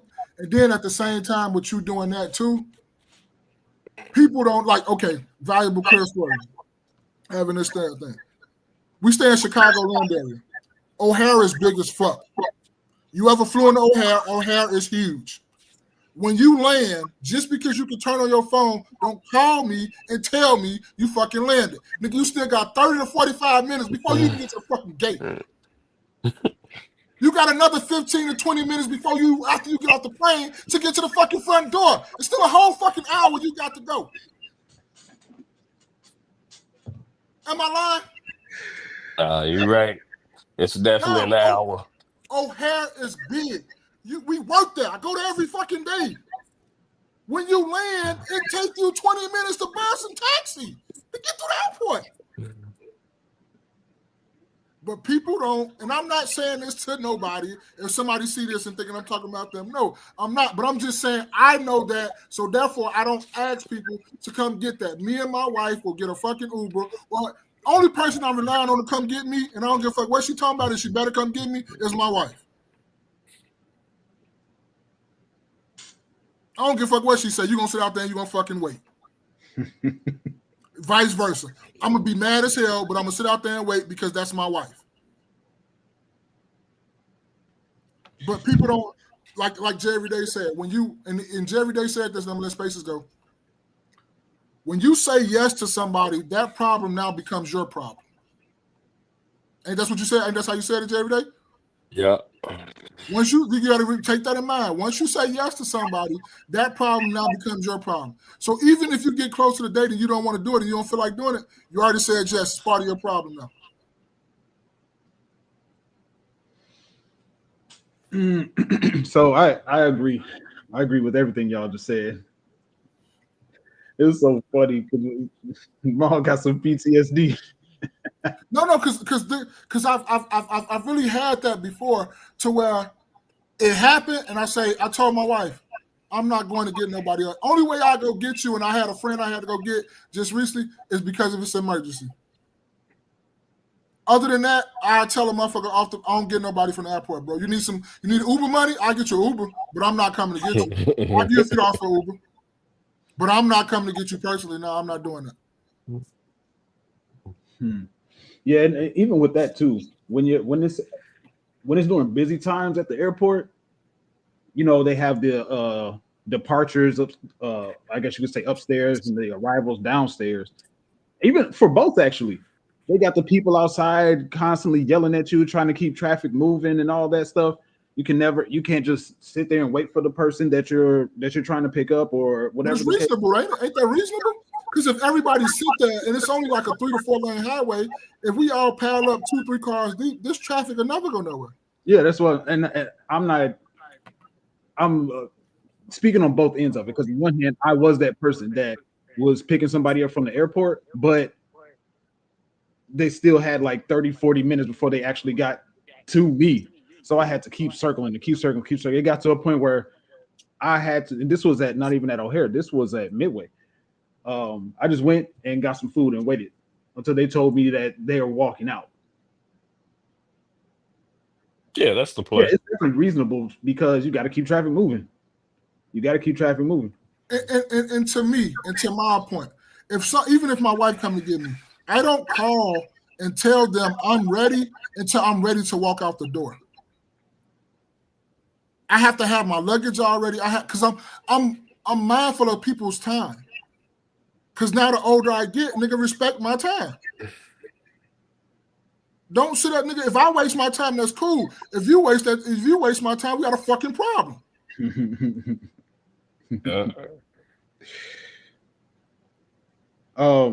But yeah, in regards to what Buddy was saying in the video, you know, that had to be a punch in the face, a punch in the gut, to find out that the step kid that he bought her a car, and she turned around and said, "Yeah, if something happened to me, I'm leaving the car that you bought me to my father." Ooh, that's enough to leave her mom. That's enough to leave her mom. I ain't gonna lie to you, because if she thinks that way, then she really doesn't recognize what he's been doing for her.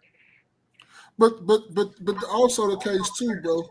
People sit up there and say that and don't really have real conversations. Because if you have real conversations with the kids you help raising, and you're teaching them values, you're teaching them respect, you're teaching them a code of how you go about things or how we do things in this house, I don't think that'll ever happen, to be honest with you, though.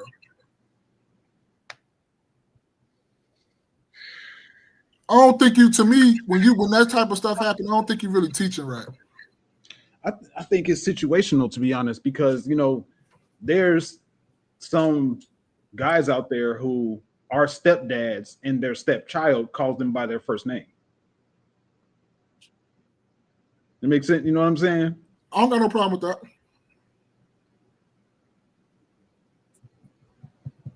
Mm.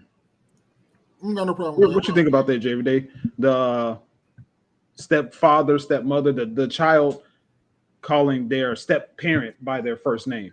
Hold on, before you every day go, what would you think? What you think they should call them?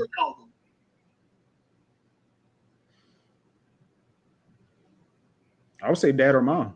Dad or mom. So you're gonna tell them if they assume the role. Okay, yeah. they assume the role. So you're gonna tell them, oh, you call me dad or mom, or you wait till they get comfortable enough to call you that. Oh yeah, it would be a comfortability thing for sure. So what if they never comfortable? They love you to death. They love all that the death about you, but they just didn't feel comfortable calling you that though. Just like Buddy said, call your effing father. Yeah, I guess so then. I guess you're right. Because by law, I am your stepfather. Why can't you call me that? You are my stepchild. So now it's coming out. Now it's about you, about ego thing now. That's what it sounded like to you. Yes, it is. Because you didn't. I just said it's about the kid and how they feel comfortable. You just said about if I'm accepting the role and all that. Now the ego coming into play. Nothing wrong with ego though. Everybody got ego. So ain't nothing wrong with ego. Everybody got a little bit of that. I mean, I think I agree with the comfortability is, however comfortable you are with that person, ain't nothing wrong with. If you want to call him dad, call him dad. If you want to call him daddy such and such, call him that. You know what I mean? And sometimes it's just about the what type of relationship you have with that child. But at the end of the day, I don't feel like you have to teach a person to necessarily like being kind of thoughtful of a person that's looked out for you. I shouldn't have to teach you that I looked out for you. I shouldn't have to teach you that at all. Like you should, to me, you should be able to see that I looked out for you, nigga. Because just like you able to know that that's not really he's not really my father, so I don't have to call him by his name. You should know that he ain't really have to do shit for you. It's something as small as acknowledging that, you know what, that's not my father. I ain't got to call him by his name. I don't feel comfortable. Then you should also remember he may have not felt comfortable as far as doing certain things for you, but he did it anyway. But also too, right? Wouldn't you have seen that coming?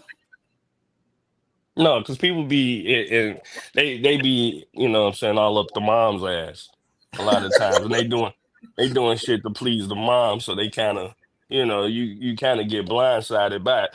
And sometimes people, you just got a naturally good heart, you know what I mean? But it's kind of like doing something for work, right? You doing something, you naturally like the work, you naturally like doing the job you do. However, every once in a while, like, damn, can I get a thank you? Can I get an acknowledgement? You know what I'm saying? And that's the problem here. It's not like I consistently want acknowledgement, but if something were to happen to you, you know what I mean? You go off the wall and just talking about his situation, you go off the wall. Who do you think was gonna pay for your funeral, or you know what I'm saying, or be a part of that? I mean, I'm sure the military would, but I'm just saying, like, or if something were to happen to you where you weren't in the military, I was gonna put up the money. You know what I mean? Not your daddy. Not your, you know what I'm saying? Not your real dad. He wasn't gonna put up the money. But now your ass gonna be buried in a wooden box. No carpet for you. No cushion for you. Your ass gonna be down there in hell. Hardwood floor. I hope you get splinters. Yeah. Be Humble said, "What about the mother? What do you mean? What do you mean? What about the mother?" That's what I was saying. I think that's an environment that they got. Like, I don't think, like, because I think when a motherfucker do stuff like that, like, motherfucker ain't really laid down a law and it ain't got like a nice family oriented like type deal. We'll say that again. Oh no, because I don't know. Because I'm just thinking about it. Huh? I've seen it where people have, and I've seen it where people have let, a daughter, a stepdaughter, he raises a stepdaughter all her life, and she let her real daddy walk her down the aisle. What was I just watching? Where to me that's huge. I think you know what I'm saying. That's huge. No, man, let the man. Your ain't nobody say your daddy couldn't come to the wedding, but he can't be the one to walk you down that either. And again, I'm talking from a person. I ain't got no step kid, so I don't. You know what I'm saying? I'm talking for. But if that's a stepchild, I'm not like, bro, he can't walk you down the aisle. But I ain't gonna lie to you though. If I wasn't there and he kind of raised my daughter, I'd tell him like either both of us walk you down or he do. But I wouldn't take that because I wasn't there. But I'm a different kind of breed, so I can't just. My pride ain't in the way on that. Because if I ain't do something and I ain't get the reward for it, I don't think I should be doing it. You know, I was watching the show. Somebody introduced to me. It's called From Scratch. I think it's on Netflix. Zoe Saldana is the main actress, and the mother abandoned Zoe. I'm just going to call her Zoe because I don't remember the character name. The birth mother abandoned Zoe when she was a kid. And so the father got remarried. And for like 30 years, the stepmother was taking care of Zoe, but the mother wanted to walk Zoe down the aisle when she got married. The mother wanted to walk Zoe down the aisle when she got married? Huh? The mother did? The birth mother who wasn't there for like 30 years. She wanted to walk Zoe down the aisle? Yeah. That's not even tradition. We ain't doing that shit. I don't give a fuck if he was or was not here. She walked. They end up walking down with I think the father and the mother or something like that. It was, but the mother was definitely walking down the aisle with Zoe, even though she wasn't there for. You get you a little spot though where you walk down before me, but you're not walking me. You're not walking her. Not in the wedding I'm participating in and I'm paying. No, you're not. We're not doing that. I don't know what type of LGBT, whatever this one. It's not this. Motherfucker ain't even gonna be in the wedding. I'm saying, no, we're not doing that. You can come to the wedding, sit in the audience like the other people. Man, I might give you the table in the front if you piss me off before a couple days before. Your ass gonna be in the back of the table where it's just a bunch of mixed people that I know from work. You better chill out. Yeah. But all the single people, your mama and daddy gonna be back there. Yeah, back there at the single. You know, you got a single table. You got a single table. You see everybody single. Be Humble said it's partially her responsibility to help with their relationship. I agree, but ultimately, I mean, you at the, I mean that child is still. And they can have a great relationship. Yeah, she's still an adult. They can have a great relationship. I've seen it where they had a great relationship. But people, they want to lean towards their biological sometimes. And it's cool. It's a case by case basis. And I don't blame nobody for like, man, I'm not fucking with no woman with no kids. I'm fucking with a woman with kids. I don't blame nobody in how they do what they do, how they want to do it. That's a case by case basis. I'm not gonna sit up there and say it's always pan out like that. No. Do it always go right? No. Do it always go wrong? No. But it's just in the middle. So you just do what you think best is your heart and whatever you can withstand. Because I know if that happened to me in real life, that should have hurt my heart. I'll probably shed a few tears or something somewhere where ain't nobody see me. I wouldn't let nobody see me. I wouldn't have to use. I have to use one of my cries on that for the year. We get 2. I'll be down one because I'll probably shed a few tears on that. But I ain't gonna lie to you. Because that should have hurt. Yeah, I agree. I think that I definitely agree. Like, I think that you as far as man, I would to me it would be a caution though. To me as a man, it would be a caution to say, you know what, if you deal with a woman with children, hey, this can't happen. Right, and that you know what I'm saying, you may not be recognized for your good deed, for your good work, and hey, just take it like that. Yeah, and I got one more question too. I would want to ask him, at what age did you come in her life? Because that matters too. And that's why I always say, if you is, and this sound fucked up, and we all would agree that this sound fucked up, and I know it sound fucked up. That's why you only fuck with motherfuckers who like kind of dead in jail. They daddies. Because I don't want to go through that. I don't want my heart broke. Especially if you get in this kid or partner life. And that's why men say that shit. Like I fuck with one who's totally out the way, who's like kind of in jail for damn near half his life, 50, whatever, 25, 30 years. Or like motherfucker that's just deceased that they got like there's something happened to it where he going to the afterlife or something like that. You understand why men say shit like that. And it also depends on too, huh? That's what Anton said. He called them step crash dummies. Yeah. So, and then also I will put in the line, Damn, I lost my train of thought. Go ahead. My I lost my little train of thought. Yeah, no. Or like me personally, I fuck with a motherfucker who got a daughter that's like, because I don't want to keep saying daughter, because that's another thing. Like, to me, it's different from being a stepfather to a daughter than being a stepfather to a son, too. That's a big difference, too. That's another thing people don't talk about. That's a big difference, too.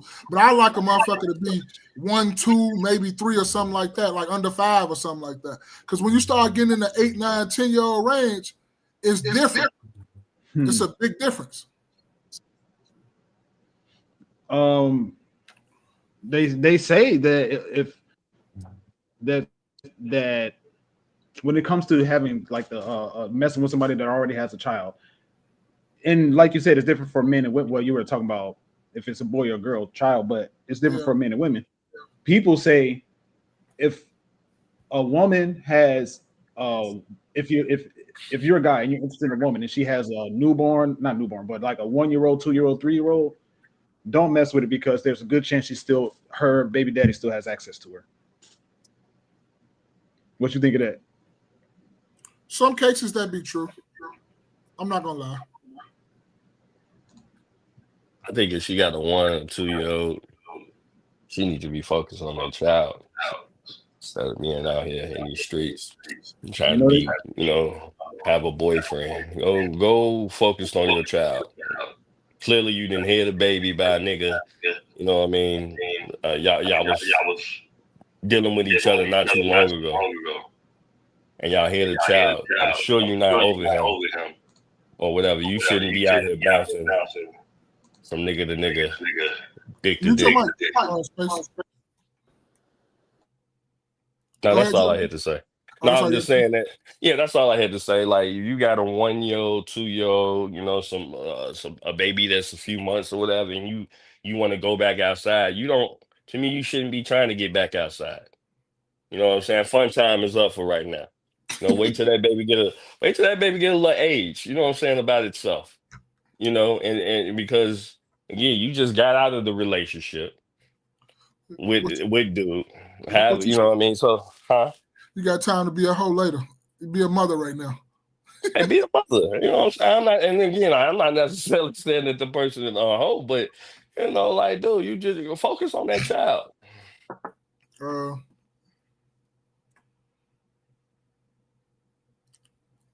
So what do y'all think about him saying, go call your effing father?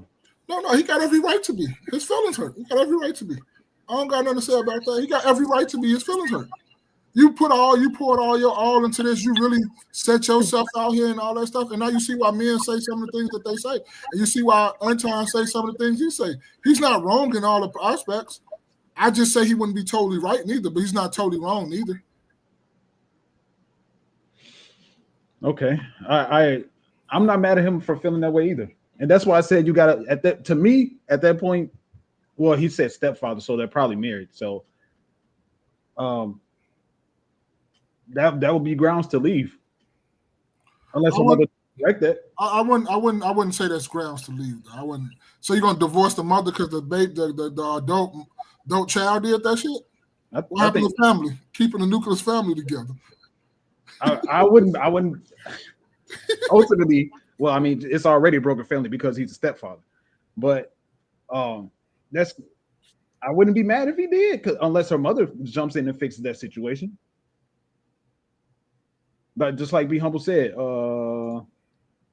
it's partially the mother's responsibility to help with their relationship.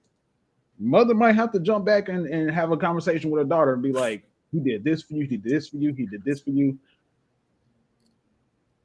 You might want to give him some more credit for how it is that he's impacted your life. That's true. That too. Like, I'm with you on that. Like, the mother should jump in. Like, hold on. First of all, that's not going to happen. He's walking you down the aisle. But then again, I wouldn't even want to walk down the aisle because she didn't ask me. Now you trying to force it up on her? No, we're not doing that. That's a backhand compliment. I'm cool.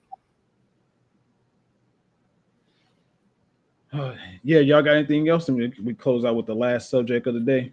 Yeah, we could. We could go. Yeah, keep it rolling. All right. Well, let's do this.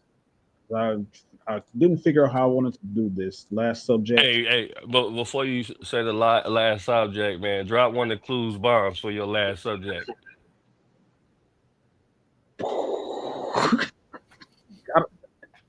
We got to get premium. I know. I'm just messing around. We gotta get. Go ahead. You can't. Ain't no way you can like do no gunshots for your last subject. No. Damn, that's crazy. All right, let's go. Let's see. We got. Do we have? Nope.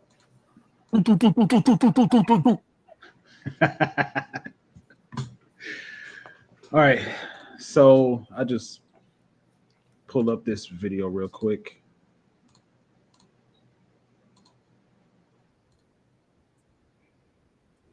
So we know the major story hit the internet 4 days ago, 4 or 5 days, 3 or 4 days ago at this point. And Charlie Kirk was shot and killed at college in Utah. And he was doing what he normally does, going around and talking and having conversations with people. And someone, a sniper on the roof, went and, took him out in the middle of a question that he was asking. So I think this video would summarize the situation.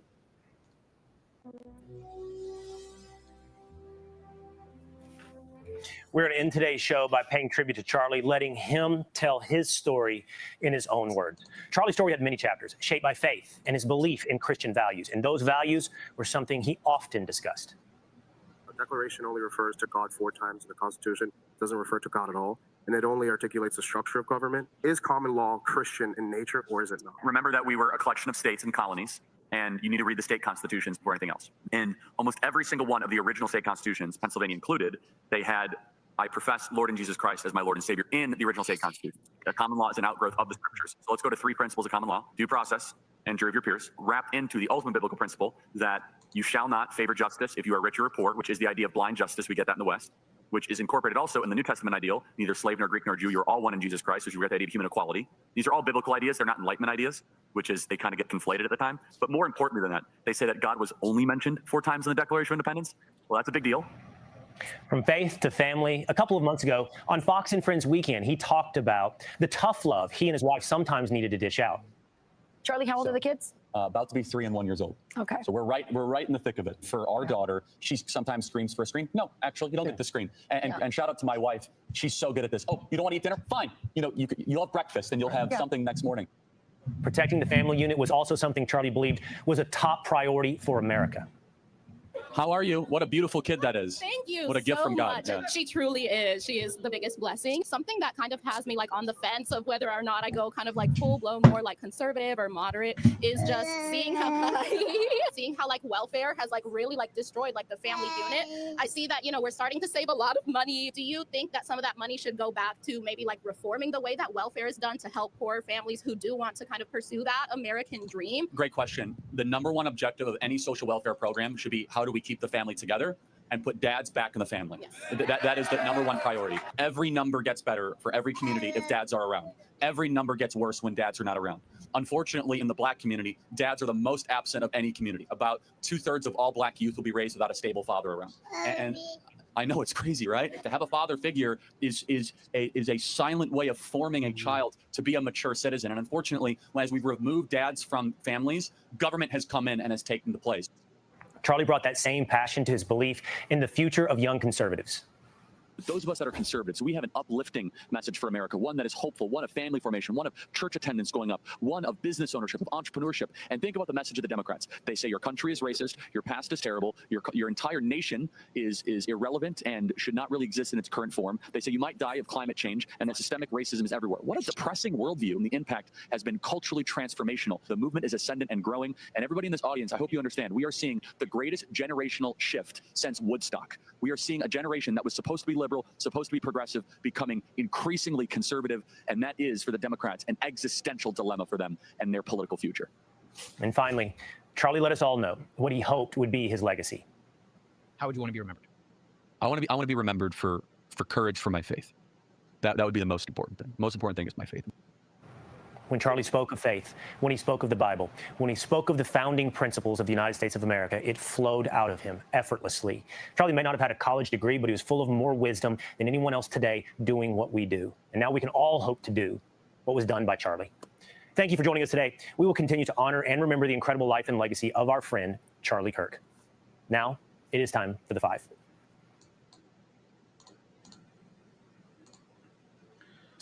So that was a beautiful tribute. It's took the social medias by absolute storm. And we have a lot of people that, you know, that were impacted by him being alive, and a lot of people impacted by him in his passing. And do you guys have any thoughts about Charlie Kirk at all? If you just not somebody, if it's you never really listened to him, didn't really know who he was, or whatever the case. No, I say Charlie Kirk around. I'm aware he's from Arlington Heights. I'd say this. You know, mute your mic, Space. Go ahead, Jerry. I say that I can't say I'm a particular. I mean, sometimes he has some good points, you know, about certain things that I was interested in, but he was definitely no fan of black people. You know what I mean? I'm not finna beat around the bush. He didn't, has he said anything explicitly racist? No, but he's definitely he definitely said a lot of things to let me know that he felt black people were inferior, right? I've seen countless videos of him saying it. I don't believe because a person has a different political view or maybe a different way of life or whatever that they should be killed for it. With that being said, I'm not really saddened, right? I'm just more so indifferent. And, you know, that's what I think about it. You know, it's unfortunate. Mal, what you got? Nothing really. I don't got, because I really I don't got nothing. My thoughts about it is it's always unfortunate when somebody who is not professing violence against somebody dies in a violent way. I think it's unfortunate that now his excuse me, his 1-year-old son and his 3-year-old daughter, I believe that's what it was. Yeah, 3-year-old daughter and 1-year-old son, or maybe vice versa. They have to grow up without a father now. And, you know, I was thinking about that too. It was like, they probably won't recognize it at this point. But when they get to a point where they're 9, 10, 12, 13, 14, and sometimes things just hit you. Like if you have a great idea, it hits you. If you realize you left your keys, it hits you. One of these days, they're going to realize, like, oh man, my dad was shot and killed in front of me. And one of the things that has been going on is, you know, and a lot of people have been losing their jobs because of it. People are celebrating. That's the crazy part to me. I don't if somebody was a violent person and they leave the earth in a violent way, they were violent against other people, then okay, cool. Not cool, but obviously death is always a bad thing. But all he did was talk. All he did was talk. He talked to people that were his age. He talked to people that were college kids. He just has conversations with people, and it's just wild to me the amount of people that I've seen, the amount of responses that I've seen where people were saying some really, really disgusting stuff, man.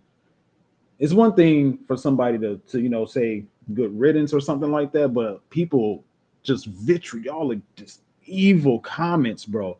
Talking about God is down one, the devil is up one. It's like I seen a picture where it was a short video where it was a setup. It was like 4 rows of phones. It was like 8 on this row, 7 and 5 and 4 on this row. And the caption of the video said, "Me liking all of these comments celebrating Charlie Kirk's death." That is crazy. That's why I have under my name Wild Times We're Living In, because what did he possibly do? He himself possibly do? Because he didn't pass any legislation that I know of. No, he wasn't a political figure. What did he do to make people celebrate his death? Well, when you're a very outspoken person like he was, you still got to be mindful of what you say, right? Because it will be, you never know who you can offend. And sometimes in arguing your beliefs, you may offend the wrong person. And it seems like that it may have happened, without putting any conspiracy, because I got my own conspiracy theories behind this, but without any conspiracy theories, Charlie Kirk said himself, which is ironic, it didn't age too well. He said that it didn't age too well for Charlie Kirk, but Charlie Kirk said, you know what? A couple gun deaths or a few gun deaths in the United States, because they were asking him how do we curtail his violence? He said a couple gun deaths, basically is okay. Like, we're gonna have to have a couple gun deaths in order to keep our amendments or whatever. And it's crazy that he ended up dying like that. He ended up dying by the gun. If you're saying it's okay that a few people may die. So that's a video that I saw. And it's crazy that essentially, to me, it looked like his own people took him out. However you may categorize your own people, it looked like his own people took him out.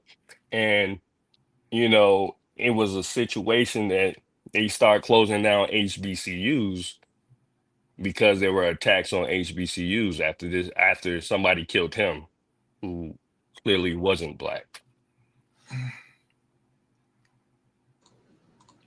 OG asked where his kids at the Utah event. Yeah, his wife and kids were there.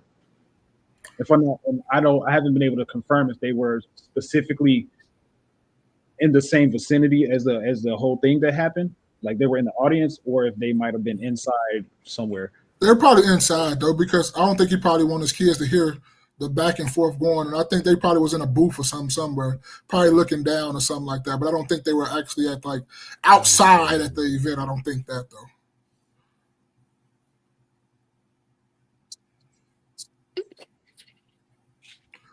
I do got one thing though. You know what I was thinking about doing this whole thing, because I really didn't know. Like I've knew of him. I've seen a couple videos, but he wasn't in my algorithm. Like period. I didn't know. I've seen him on a couple debate things and a couple bait reels and stuff like that, but I didn't follow him at all. I didn't even know what. Like I'm like, damn, they shot him. I'm like, kind of like for what? Like I was really like in awe. Like what the fuck? What happened? So I was trying to find out what happened or whatnot like that, right? But one thing I was thinking about doing this whole thing is, I'm not agreeing that the way people feel about him or what they were saying is right, but ain't you allowed to feel how you want to feel? Yeah. So I can't tell them, I can't tell you that's not how you feel or that's not right for you to do. Is Is it wrong in my moral thing? Hell yeah, I'm not celebrating nobody's death. I don't think, like Jerry Day said, I don't think just because you had a couple of opinions, and even if you don't like us, he didn't do no violence towards us or nothing like that. Now, some of the things he might not said, I might not agree with him, and I might thought they was disrespectful and all that, but I don't think he should have been killed for it. But at the same time, I can't tell nobody how they should feel about that situation or how they should say. That's going to be up with you and God. God going to run the tape back on you or what you said out loud or what you type nowadays.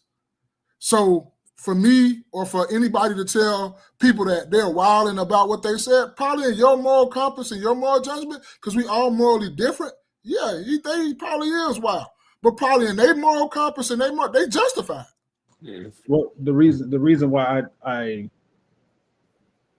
would say I disagree with you, but I do give a little bit of pushback, because if any one of these people that were celebrating his death, if that happened to anybody close to them, they wouldn't want people celebrating. But that's still, but I'm talking about how I look at it though. I can't tell them still how to feel, even if they said that about somebody that I love or one of us that passed or something like that, and they talking crazy. I wouldn't like that.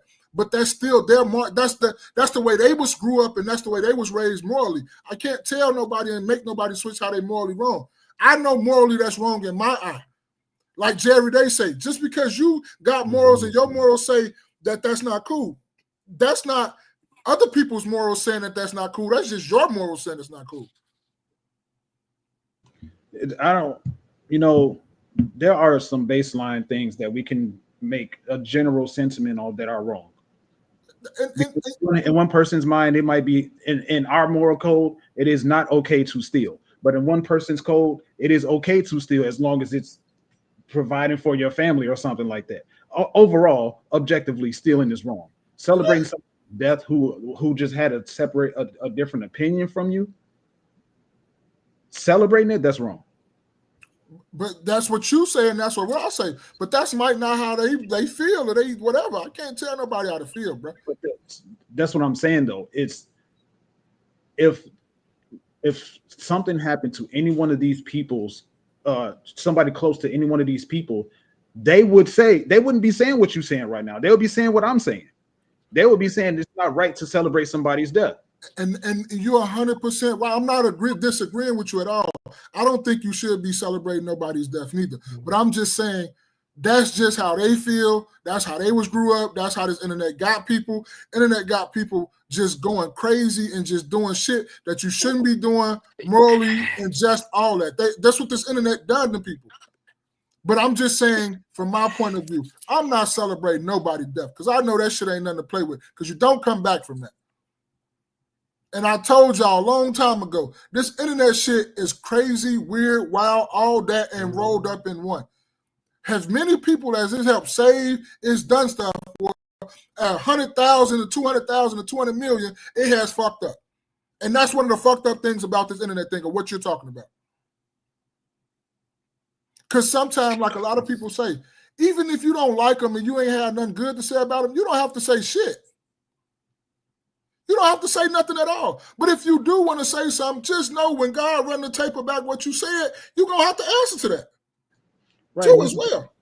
And it's ultimately, and I'm not necessarily trying to control what people say, but I'm in agreement 100% with what you said. Like there are some people that are sympathetic in the fact that he got shot. There are some people that are indifferent. It's like, I don't know anything about him, or it's not affecting me in the way that I have any feelings one way or the other towards it. But then there's the people that are celebrating. OG said his numbers on Black fatherhood and their involvement in their children's lives are not factual. And he said good riddance is not a sympathetic or empathetic response either. I was on one of those things too. I was looking at that. I wanted to look it up, but I never got a chance to it because I don't think that was factual either when he said the Black fathers wasn't in the household, and that's the number one thing. And that's a lot of things that I had a problem with just a couple of those things right there where he said about those type of things. That's one of the things that Jerry Day was saying or whatnot. Like some of the things he said, like you say, nigga, you say what you want to say. That's on you and what you got to do. Just like if we come on here and we say something people don't like, I don't think we should be shot for it or anything like that at all. It's just that that's our opinion. That's just the way we're thinking. And like I always say, I don't have a problem with us segregating and us doing this and not fucking with each other. I'm just on the verge of just don't try to hurt nobody. Say whatever the fuck you want to say, but just as long as you don't hurt me and I'm not trying to hurt you, I think everything will be okay. That's the only thing I have a problem with. Just to add, like even with the young lady with the baby, asking about the welfare system. Nobody asked him about black fathers. What black, what I'm saying? To me, sometimes with Charlie Kirk, he was always trying to sneak this on black people. He said if you got on a plane and you seen a black pilot, he would question whether you basically there by DEI. That's true. Hey, bro, That's what he said. when black people are a lot of times when black people are in real high positions, they are the best candidates, bar none, because they had to jump through so many loops. I'm not talking about motherfucker being a cashier. I'm talking about like some real shit. Cashier is crazy. Right. And to say stuff like that is really this is what gives me the indifference. You know what I mean? At the end of the day, it's not whether or not I want, what I'm saying, because I know how some people like they loved him going in on the trans people or the gays or whatever. Like, and some of that I agree with, but it's always interesting when we talk about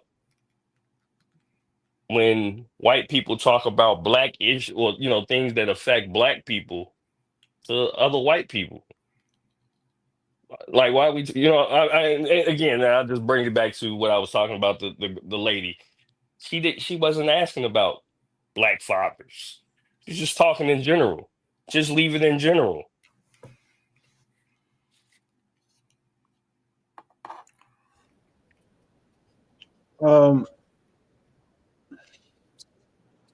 Yeah, I listen to him a lot, and because I just like the fact that how his style of debating and having and having information about certain things, and a lot of that shit was wrong.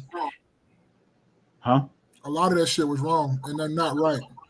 I always look. Okay, hold on. Just let me say this, and I'm gonna let you finish. I want to say this, and this is just not about him. This is not about him. This is not about him. This is just about everybody in general. When they debating each other, and when they be debating, and you listen to them debate, for an everyday show, small like me, you, or Jay, every day they run circles around us. They make us look stupid. But somebody's that's on the equal playing field or a little bit above them, they have no rebuttal. All they should be, because that's the person that's been studying this stuff with you. They don't sound as educated as they do. I've learned that over the course of like the last week and a half, 2 weeks. And I'm like, oh, he don't sound like that when he was talking about him. When he was talking to him, he don't sound like that when he was talking to him, and vice versa, and vice versa. And I'm not particularly talking about Christian Kirk. I'm just talking about everybody who we debating. That's Democrat or that's Republican. That's right or left. When they talk to people that's on the same playing field and just as smart as they is and went to the same, almost like the same education, they don't sound as smart no more. They don't sound as factual. They don't sound as everything that they thought they was no more. I just had to get that out for this. Just step my man. I'm sorry for interrupting you. I won't interrupt no more. Go ahead, though. No, I just think, when it comes to the whole, a lot of people, a lot of black people in particular, are using what he said, even if the numbers were they weren't right or they were misconstrued, whatever the case. Black people don't even pay attention to politics. That's not true. The absolute majority. Okay, what's the numbers? I mean, 92% of. Okay, because people are voting booths are closed down because of lack of attendance. But then that means most people that means most people aren't paying attention to politics, not just black people. Let's see. If we say, well, like, hey, black people don't pay attention to politics, all the polling booths is closing down. It's not just because of black people. Seems like a lot of people aren't paying attention to politics. That becomes half truths. Let's see.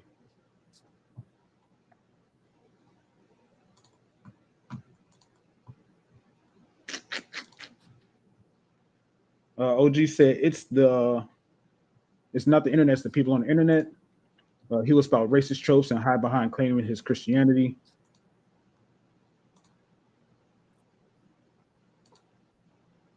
Let's see.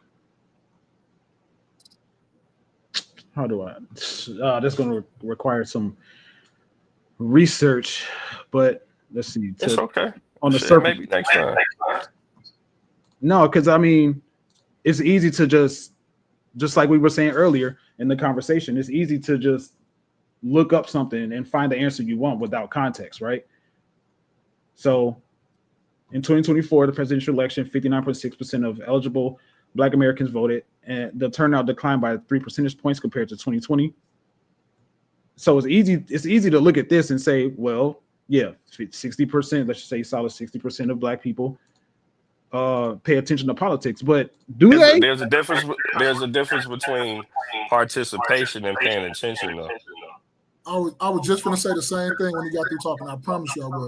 It's a big difference. Because even though we don't probably vote anything, that don't mean we watch everything on politics on TV. We probably just like, bro, y'all full of shit. I'm not voting for that, but I still want to pay attention to know what I should and should not be doing. What other way could we measure if someone is paying attention to? We will never know. You would never know. You would never know. So that's why the statement that you made, you can't really say that because you would never know. It don't matter if you talk about the numbers of voting or not. You would never really know the real answer to that question. I know plenty of people. I've talked to plenty of people that may not vote, but they are very politically aware of what's going on. And I'm talking about just not even national. I mean, these people are geopolitical, where they know things that's going on internationally. So you just can't you can't just break it down and say, well, this amount of people came out to go vote to poll, because voting is within your right, but you don't have to do it either. And just like you've talked to geopolitical people that don't vote, I've talked to people on a regular. I've gotten to the point where I've just decided to not. How do I say this? The absolute majority of people that I try to have a political conversation about, they don't even know what's going on. And I'm talking to Black people specifically. So was it an all-encompassing, generalizing statement for the? Yeah, it was. Look, real quick, we'll look up the white percentage rates of people going out to vote and Hispanic percentage rates. Those are the three largest groups. And definitely look up, you know what? And just for kicks and giggles, let's look up Asians too. Because from what I hear, they vote the least. Matter of fact, shit, probably look up Asians first.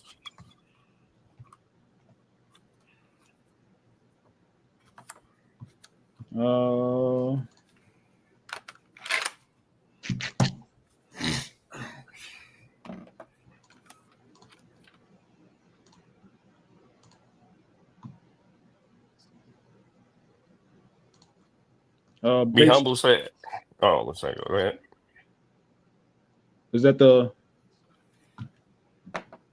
I typed in the question you were trying to ask, right? Yeah.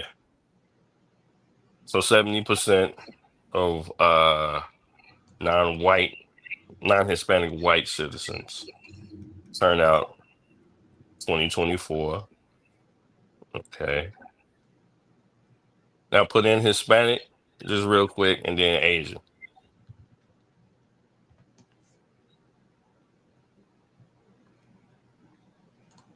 There's no definitive percentage for Hispanic voter turnout in 2024 election, as the final data from the U.S. Census Bureau is not yet available.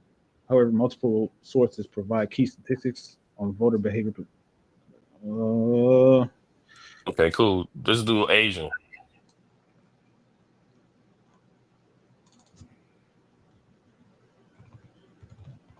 Oops.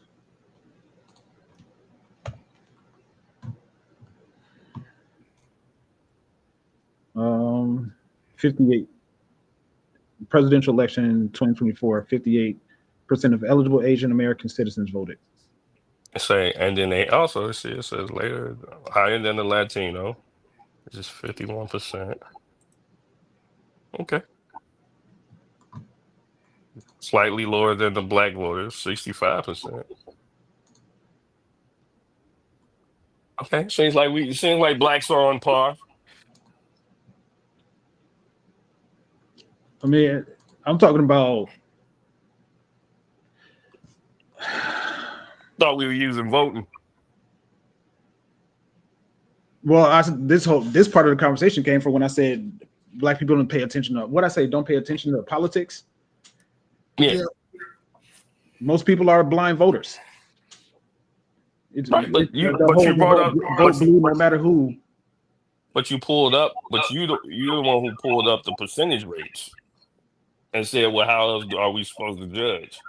And then the numbers isn't too far off from the white people. So to me, most people are blind voters. Most people are. So we can't use, that means to me, we can't use numbers from nobody. Either the numbers are close or we can't use numbers from nobody.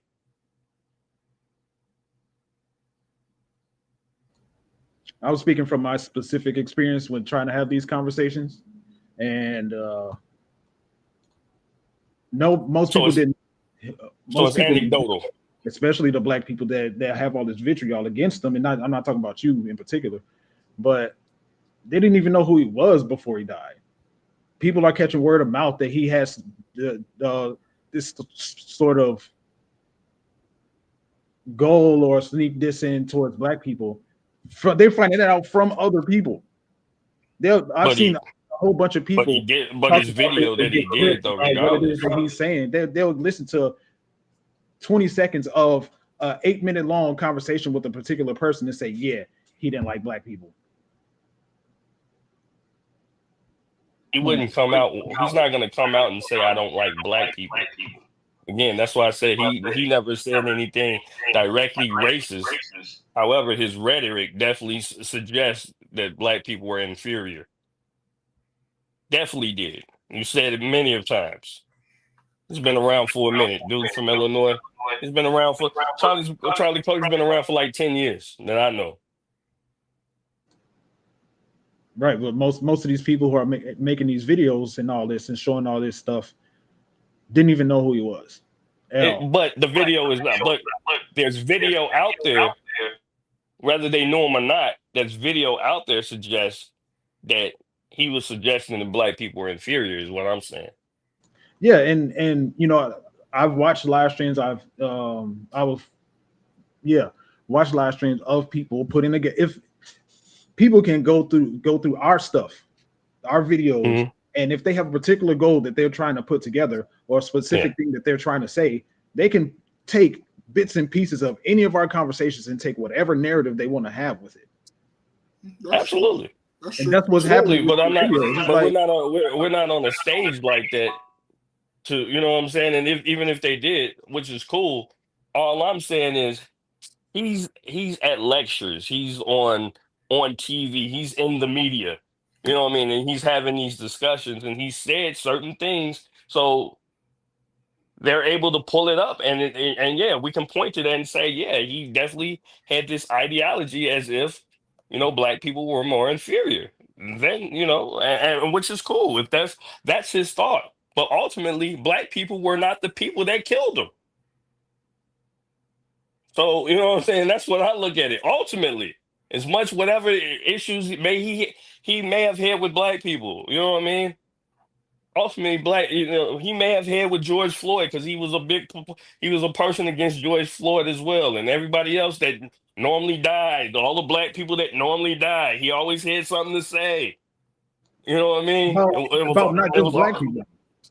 I'm talking about the black people that I'm specifically talking about. Black people that died doing, you know, the George Floyds and the whoever else, you know what I mean? Like the popular people that died. He always said basically like, oh, it was justified. And he would always justify that. Right? So this is what I'm saying. Like for me, I call it spade a spade. If you're justifying that, this is how you get people to become indifferent. However, the perpetrators that killed you were actually part of you all. You know what I'm saying? Like white. So as much gun violence as you can sit up here and talk about how black people kill each other, you were ultimately killed by your own people. And that's the point. Would be ultimately you can say they can say as much as you want to about what black people are doing. You were ultimately killed by your own. So what if he was killed by a black person? It's not a what if. He was What if? ultimately Because killed by. people say that I'm like not. that's the thing. Like, Well, I I'm really saying ask it. people. I'm saying it because it's just because black people are saying, or how the black people are reacting. Because you got plenty of white people reacting the same way, right? You got plenty of white people online reacting, saying good riddance, blah blah blah, X, Y, and Z. Right, so they're happy Charlie Kirk died too. But as much focus that he did a lot put on black people when nobody asked him, or you know what I'm saying, or somehow it curtails into what black fathers are doing, right? You are ultimately killed by white people.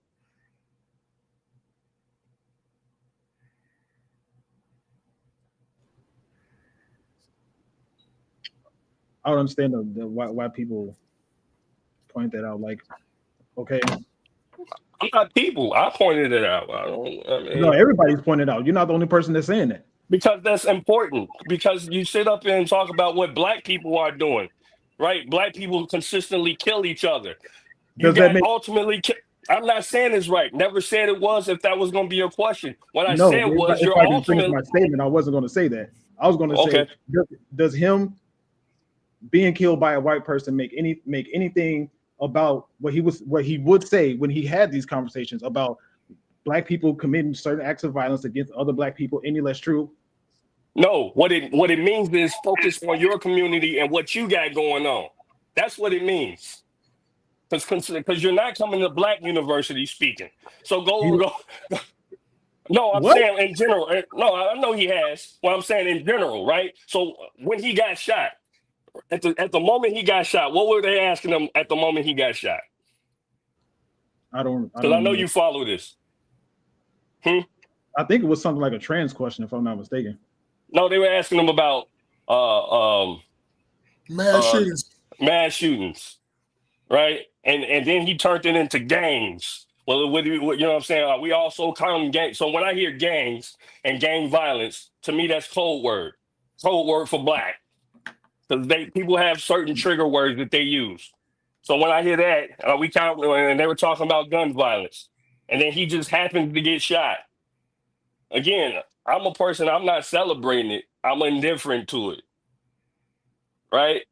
But if everything turns black with, you know what I'm saying, these guys that's really right leaning, and you happen to get killed by your own, that's something to think about. That's all I'm saying. That's something to think about. You got killed by your own talking about, you know what I'm saying, your rhetoric.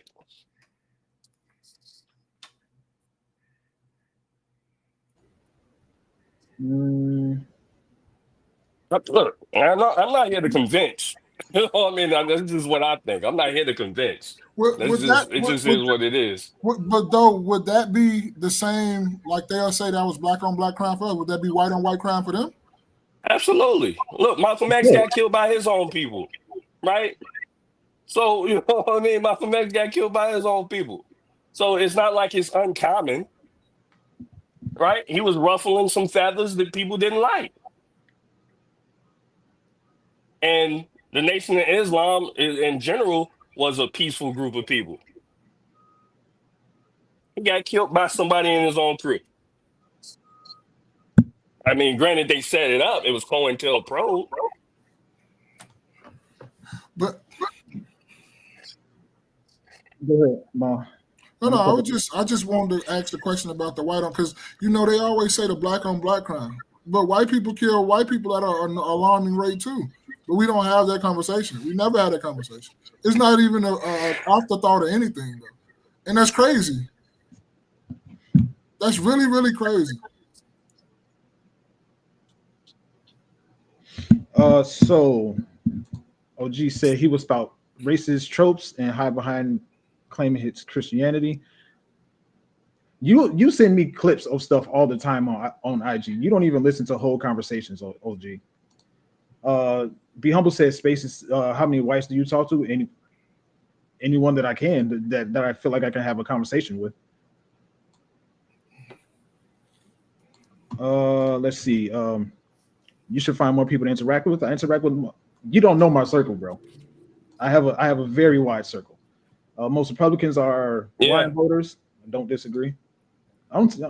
You say what you say? What you just read? I heard you say. Be Humble said most Republicans are blind voters. Oh, I don't know nothing about none of that shit. OG said spaces. I don't understand what that question is. Spaces is Anton Daniels politically active, very, very, very politically active.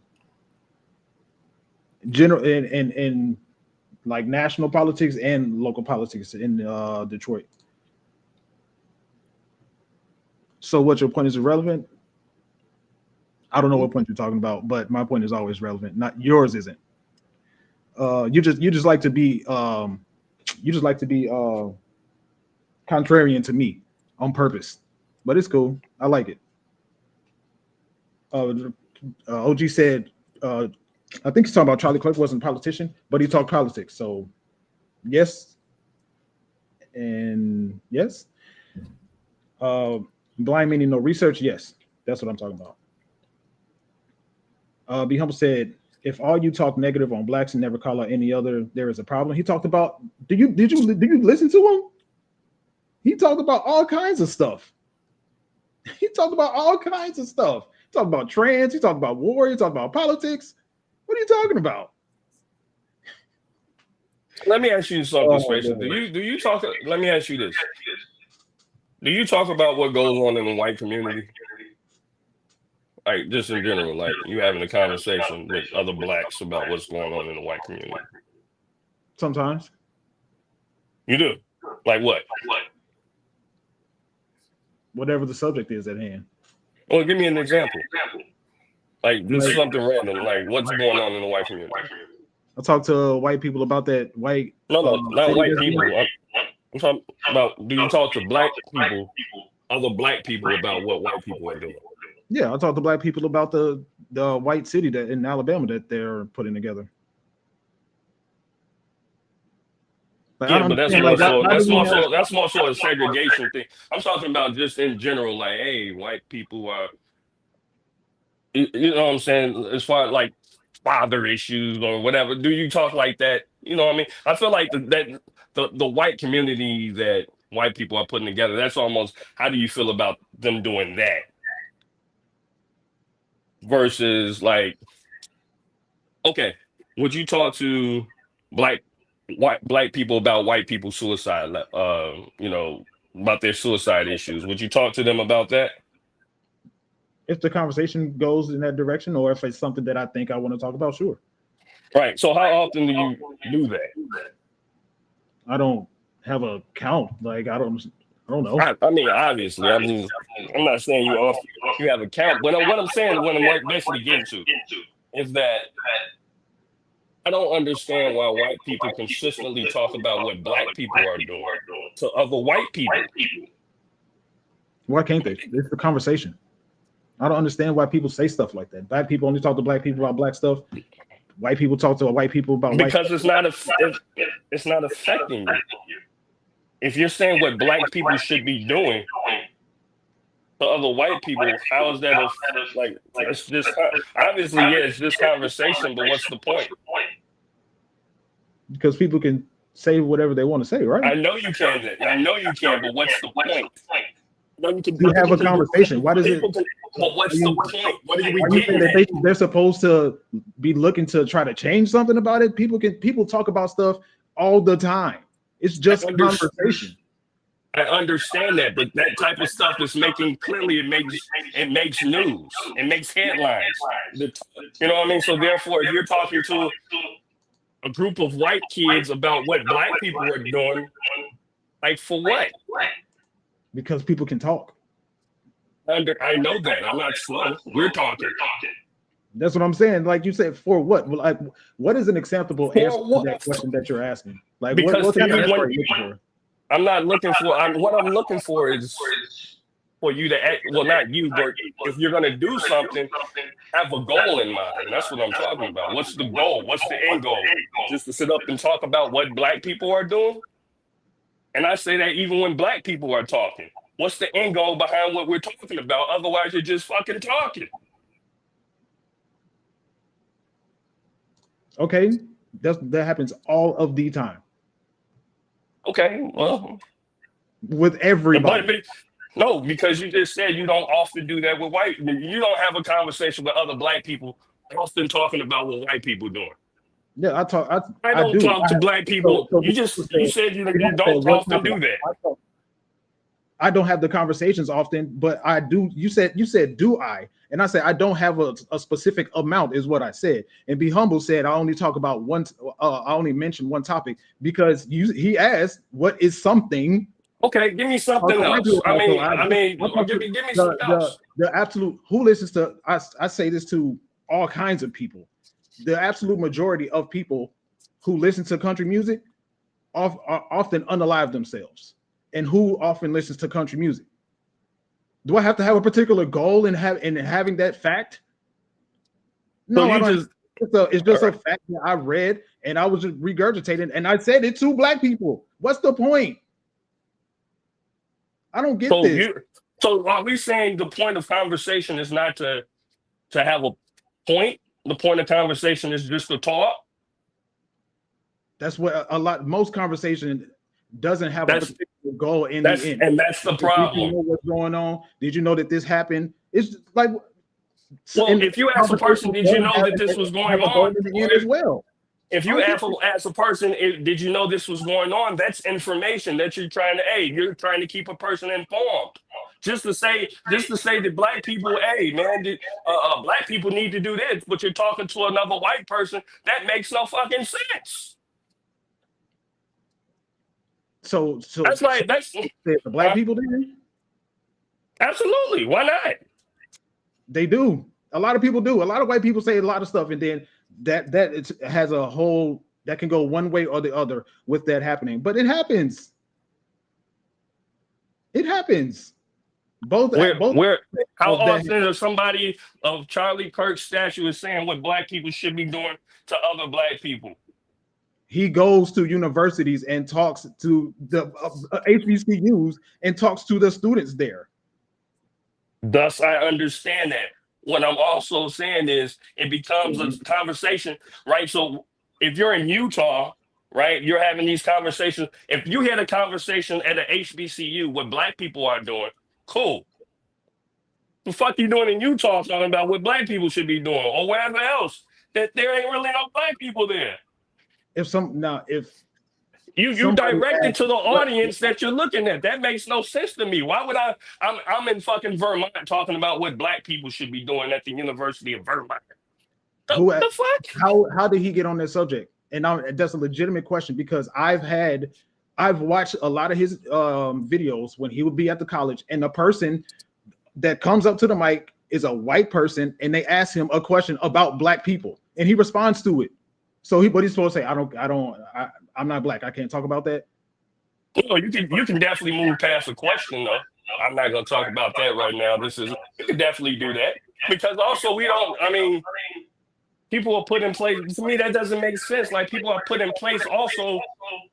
Well, I guess that could be another discussion for another day. But all I'm saying is that it doesn't, personally to me, it doesn't make sense that we're having a conversation about people that's not really there or around for what?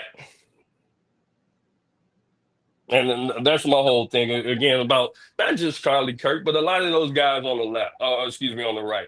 A lot of the guys on the right, they talk like that. It's like what black people should be doing.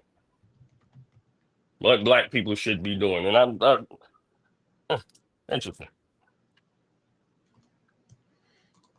All right, cool. You guys got any closing thoughts? Because we're supposed to do 30 minutes over. No, that's it. No, I'm good. That's it. All right. Well, you guys anything for Mesh? Because I got something out for it. Go ahead. And it's not necessarily reflecting of Charlie Kirk at all. But it just came to mind finding out that he passed because I don't think anybody should be passing away from when they're not spewing any rhetoric that is violent. just like we said, even though we have this, even though we had our conversation today, I think we can agree to what I'm about to say. We agreed already. Nobody should just die from having a difference of opinion. But what I also thought about when hearing that and seeing people do all this stuff, when good people die, evil people celebrate. When good people die, evil people celebrate. That's one thing that I noticed about all this, because it just doesn't make sense to me. But big shouts out to Will Hill, the guy that's the homie over there. I'm definitely catching one of his shows before this month is over. This has been another edition of your favorite after church podcast, the No Key Podcast. Wear your crown, build your legacy. Kings, I've been your man. Spaces. Hey, every day. Hey, I go by your boy Maul, man. Hey, salute. That's not the proper thing to say. Oh, meeting adjourned. My bad. All right, y'all.